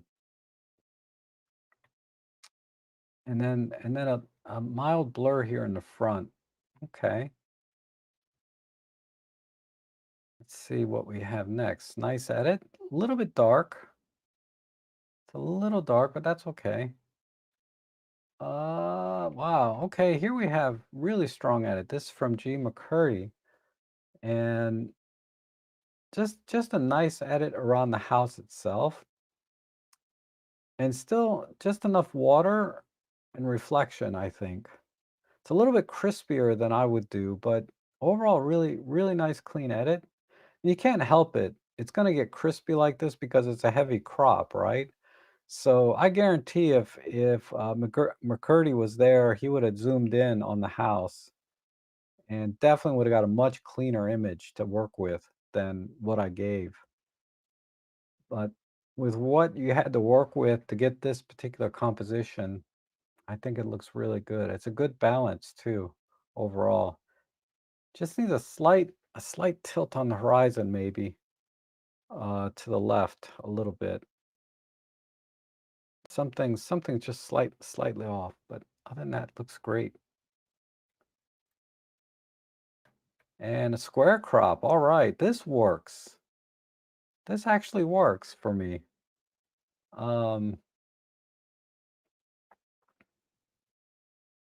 I like it. It's a nice clean edit. Very, very, very realistic, right? Exactly what you really want out of a picture is you want it to be, you want the scene itself to show its beauty and not so much try to uh, exaggerate it when you don't have to, right? There's a lot of beauty here in this shot, I think, from the nature of the trees in the fall, and just bringing that out as much as you can without manipulating too much. I think this is a nice clean edit, and the square crop works here. It's still very well balanced overall. Um, I like it. And then this one here, also from, is this also Garrett? This was Jan. Okay, this one is from Garrett. Okay, Garrett went all out, man, with the sky replacement. This is definitely Photoshop because I've used this sky replacement before for some of my photos. And good job transitioning the colors. Really contrasty. This is almost Halloween-like, right? If it was a little darker, this could definitely be a Halloween shot. But yeah, very interesting. Okay. And then let's see, we have one over here from John Follows. Nice. I like the 16 by 9 crop. Very, very well balanced. Really, really accentuating all of the trees over here and balancing it with the house. I think that's a great crop and nice clean edit. Didn't have to do much, right? Just pulled the blacks in a tiny bit for the water, it seems like, and didn't have to do much with the sky at all. So yeah, very nice, very nice, very good edit. It's always interesting to see what you guys see or see how you guys see my picture. I don't know what I did with my edit. I think it's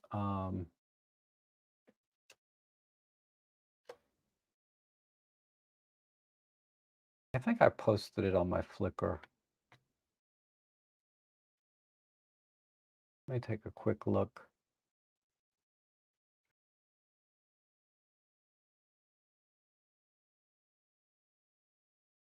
I did something similar to one of you.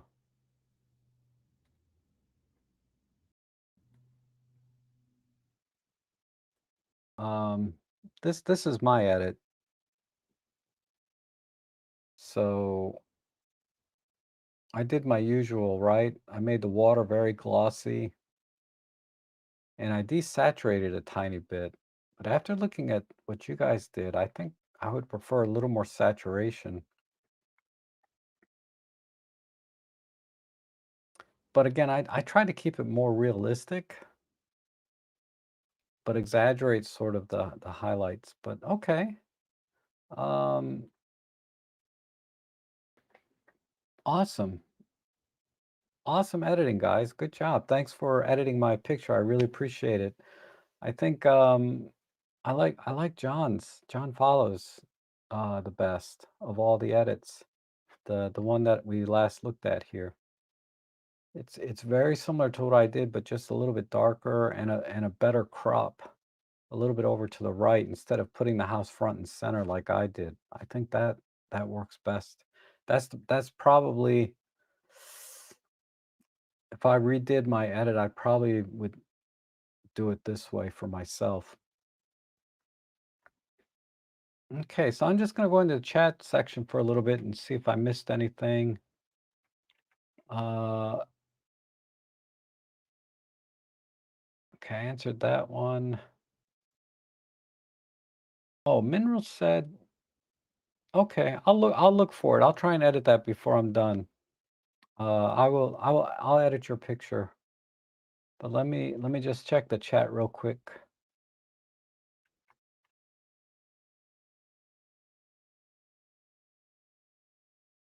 And this is about the buzzard shot. The Canon 400 2.8. Oh, it's the old Canon. Wow. That really did a good job. I thought maybe you had the new one, right? The version 2 or 3, but you had the original. Wow.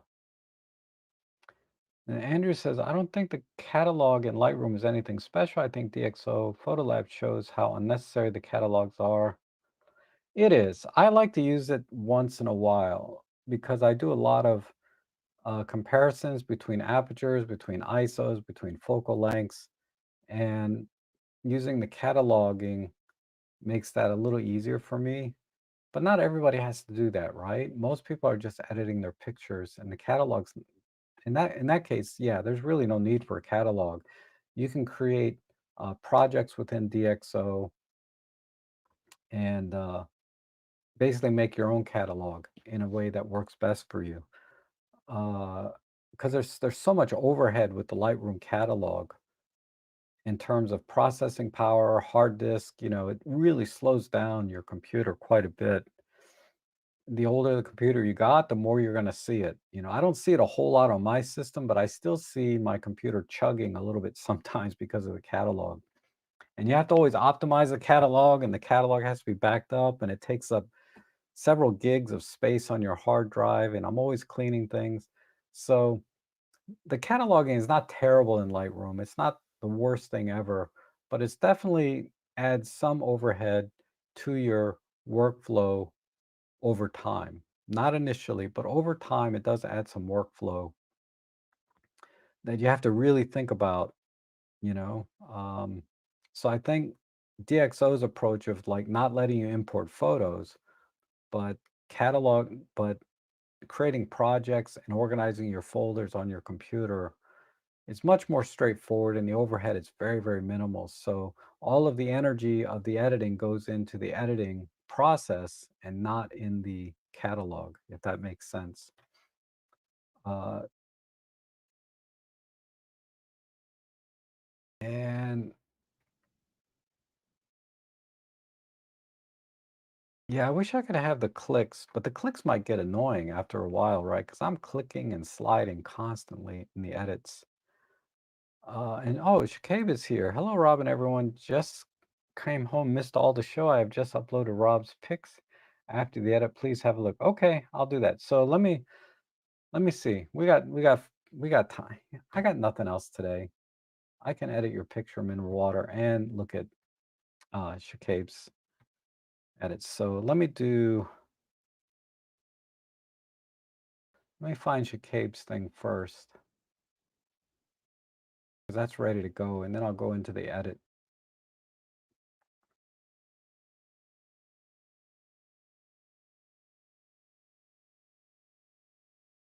Oh, there's one here from Surge. All right, so let me download Surge's, and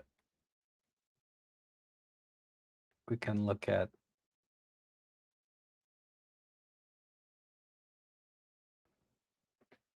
Shakabe's edit.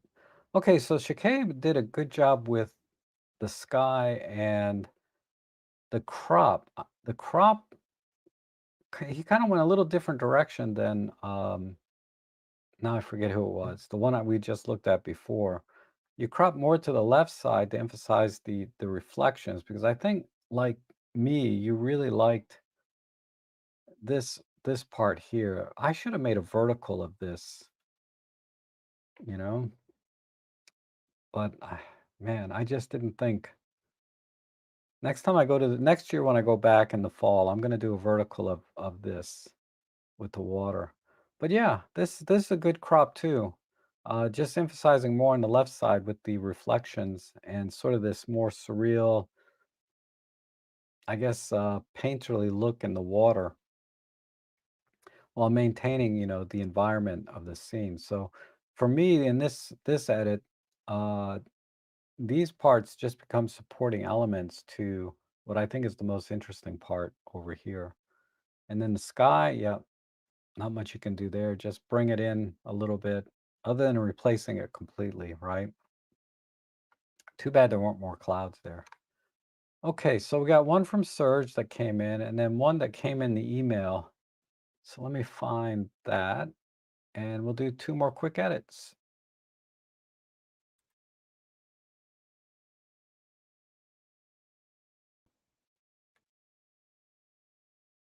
Oh gosh, I have to wade through all of these like review my product emails. I'm so behind on reviews, it's not even funny. I got like 3 or 4 things I have to review that I've had for a couple of months. I haven't taken anything new. Huh, I don't see your edit there, mineral water. I mean, it wouldn't be in the spam, no. So that's that.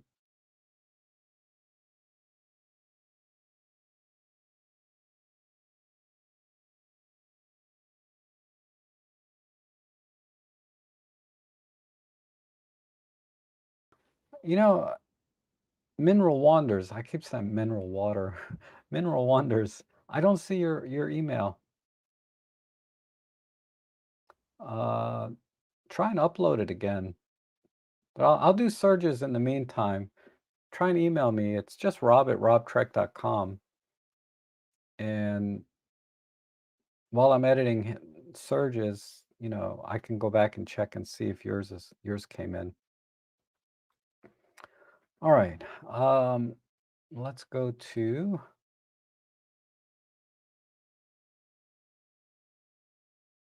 where did it go? Here we go. One from Surge. Awesome. And again, Surge is somebody that's been with me such a long time, or been watching my channel a long time. And his photography is just,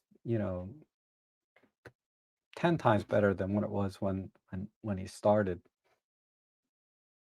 Well, I don't want to put a factor to it, but he's definitely improved a lot. Okay, very nice soft exposure. Gosh, I'm not as good as Serge at editing his photos. Serge is really good at editing now too. So let me see if I can do something that, what would I do with this? I think I would desaturate this, make it darker and moodier.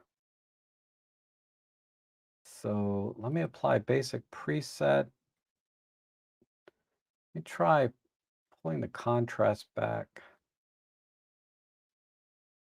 The micro contrast. Desaturate this a tiny bit through vibrancy. Yeah. And then I'm going to pull in I don't think I can do it globally. I might have to pull in some local.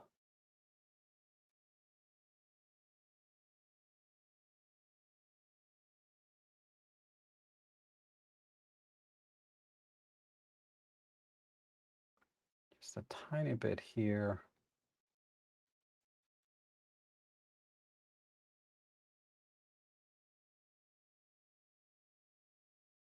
Something like that. All right. Now we're getting to the look that I want. Now I need to do some local, just a little bit of local lighting here.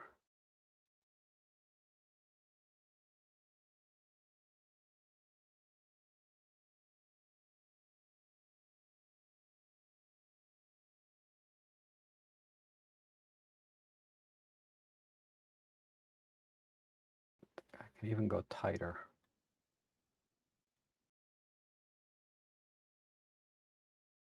Those are fine.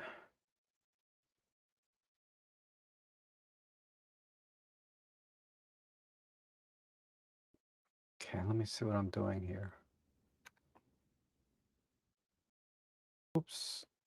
I gotta do the reference back to.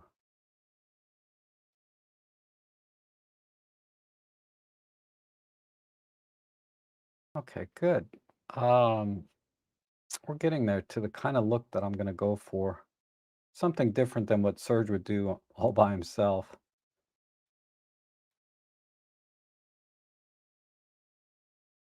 Maybe I'll do these more locally. Okay. Let me go back to my control points. I need to push this. Maybe, yeah, this way is better. All right.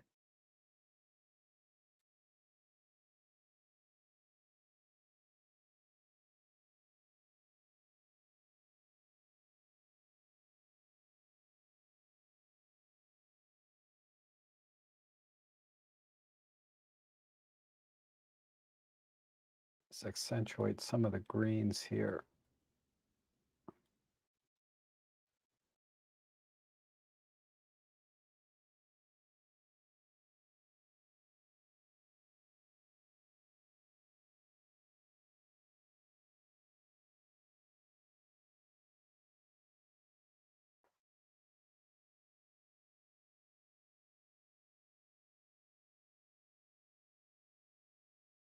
Nope, not that one. All right. Let's make a new brush or control point in here. And I really need to be very careful in here. But I want to show.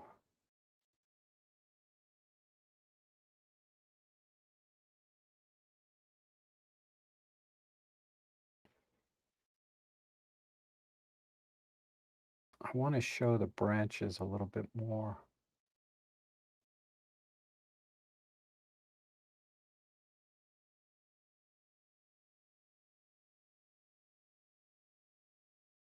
Oh, too much.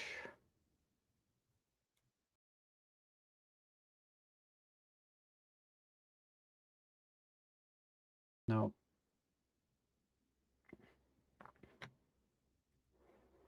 And let's push a little bit in here.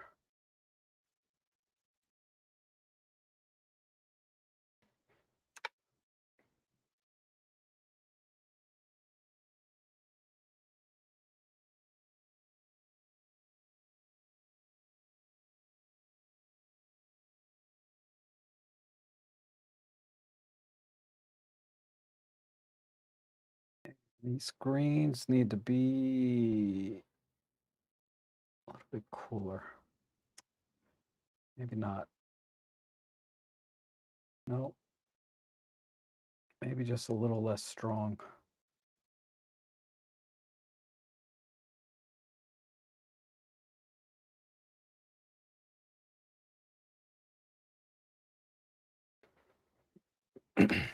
Okay.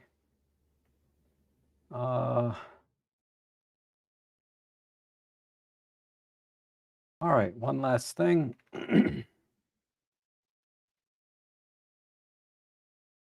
And this might be really hard to do too, but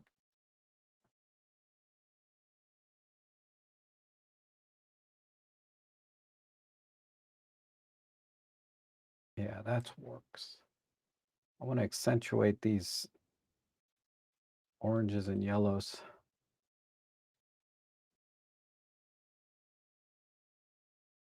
Stretch that a bit. And then just locally pull off down here.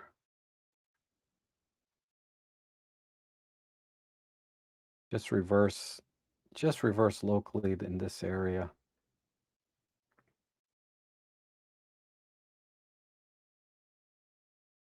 Maybe even yeah. Let's just desaturate.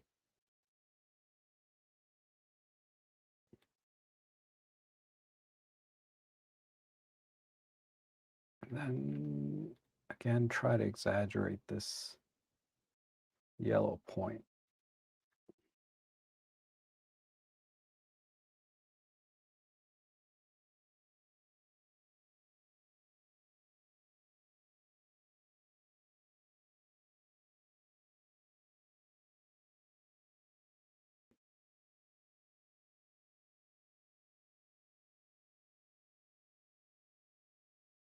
Okay, I'm going to call it there. I could be here all day tweaking, but all right, so here's the original on the left and my edit on the right. Uh, so I wanted to bring out these yellow leaves and the little bit of green moss on the tree, and then pull the blacks down, right? Uh, and then an overall desaturation, because I don't know, this orange color, I'm not a big fan of. Um, Orange, I think, is probably my least favorite color in general. So that's probably part of it. And then I wanted to bring out the branches as well. That also, by pulling the blacks in, helps pull in the branches so you can see them a little more. And then over here, the fog was hiding these branches a bit too much for me. And I thought they were also kind of interesting in the background. Because normally I like to isolate one subject, and this is kind of bringing in another one. But I think it makes a nice overall mood or feeling to the kind of the chaos of the overall scene. As if I'm trying to articulate that in a poetic way, but I definitely have to fix this distraction here. Okay. And that's it. Okay, so let me see if I got an email from Jeff.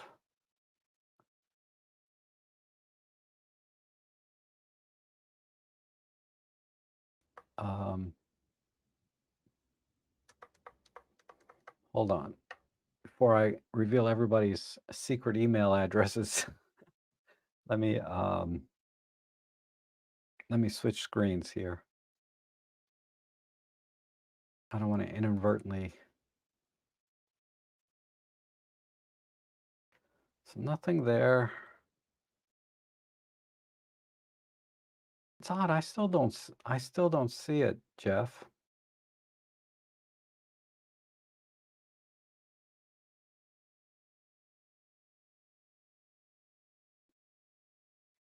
Let me check in the.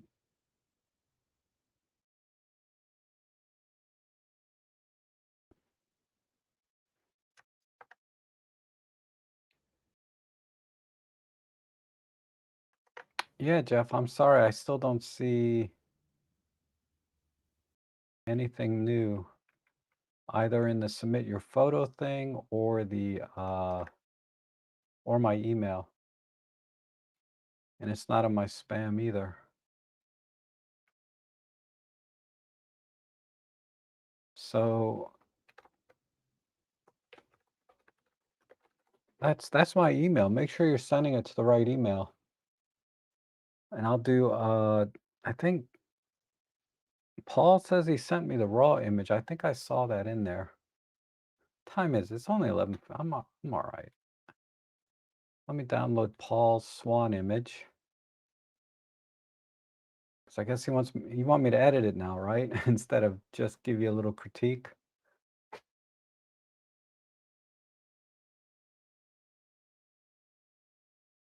Okay.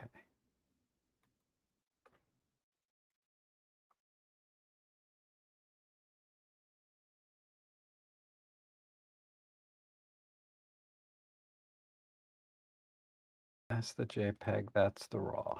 All right. Okay, so now we have the raw image for edit, and I feel like there's a slight horizon, so we're gonna go square. I know that. And we'll straighten the horizon just a bit.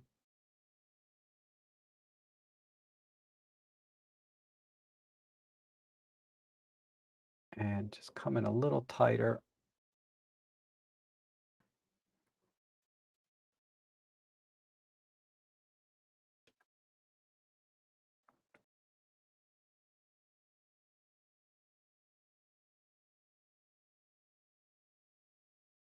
And then push the high keys, the midtones, the shadows.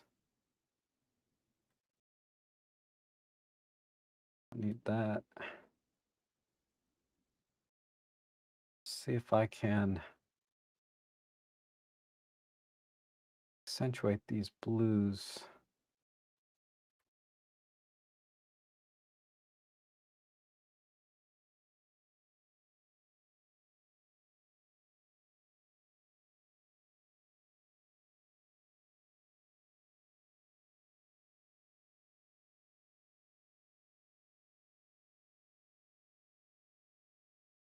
This blue. And then the same thing up here, but with the yellows.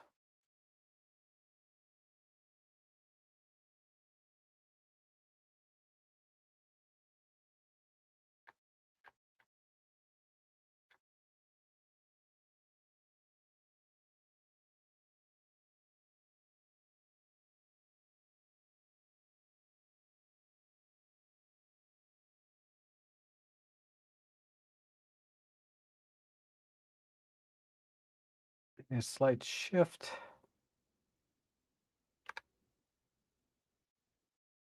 I seriously doubt I'm going to be able to pull anything in on the swan, but let me see.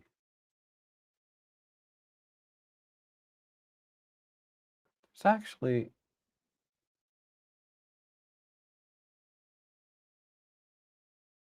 that's not terrible. It's a black swan, so we don't want to make it look white.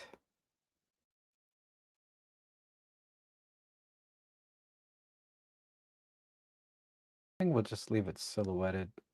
That's fine. Let's see where we're at. A little bit more centering.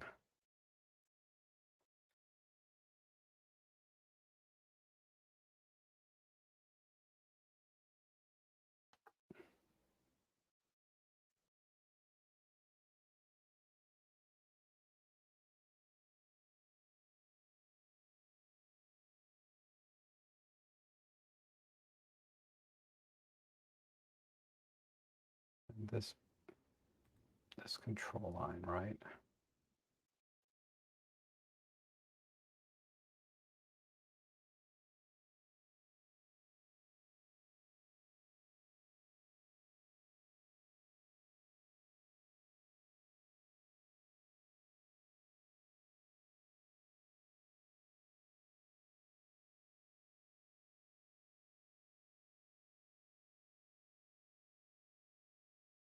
Okay, I think that's all I would do. It's a little bit dark.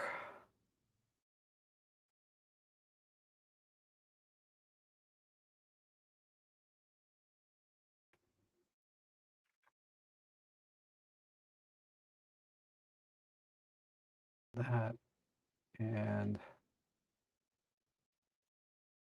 this.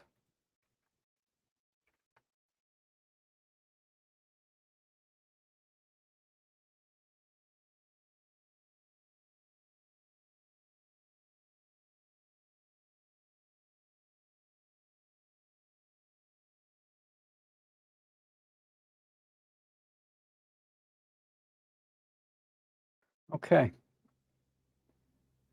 So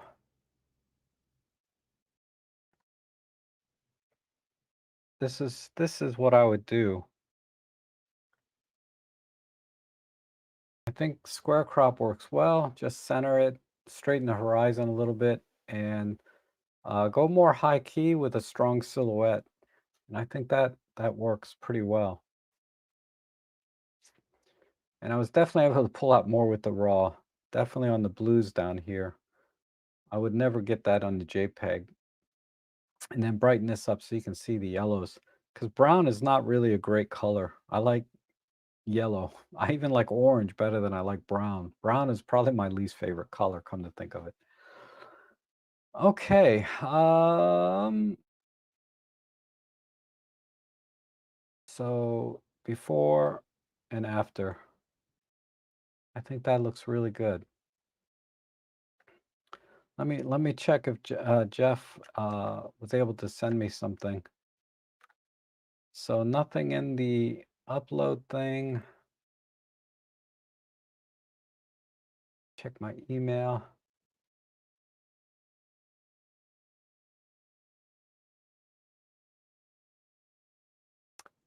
Still nothing.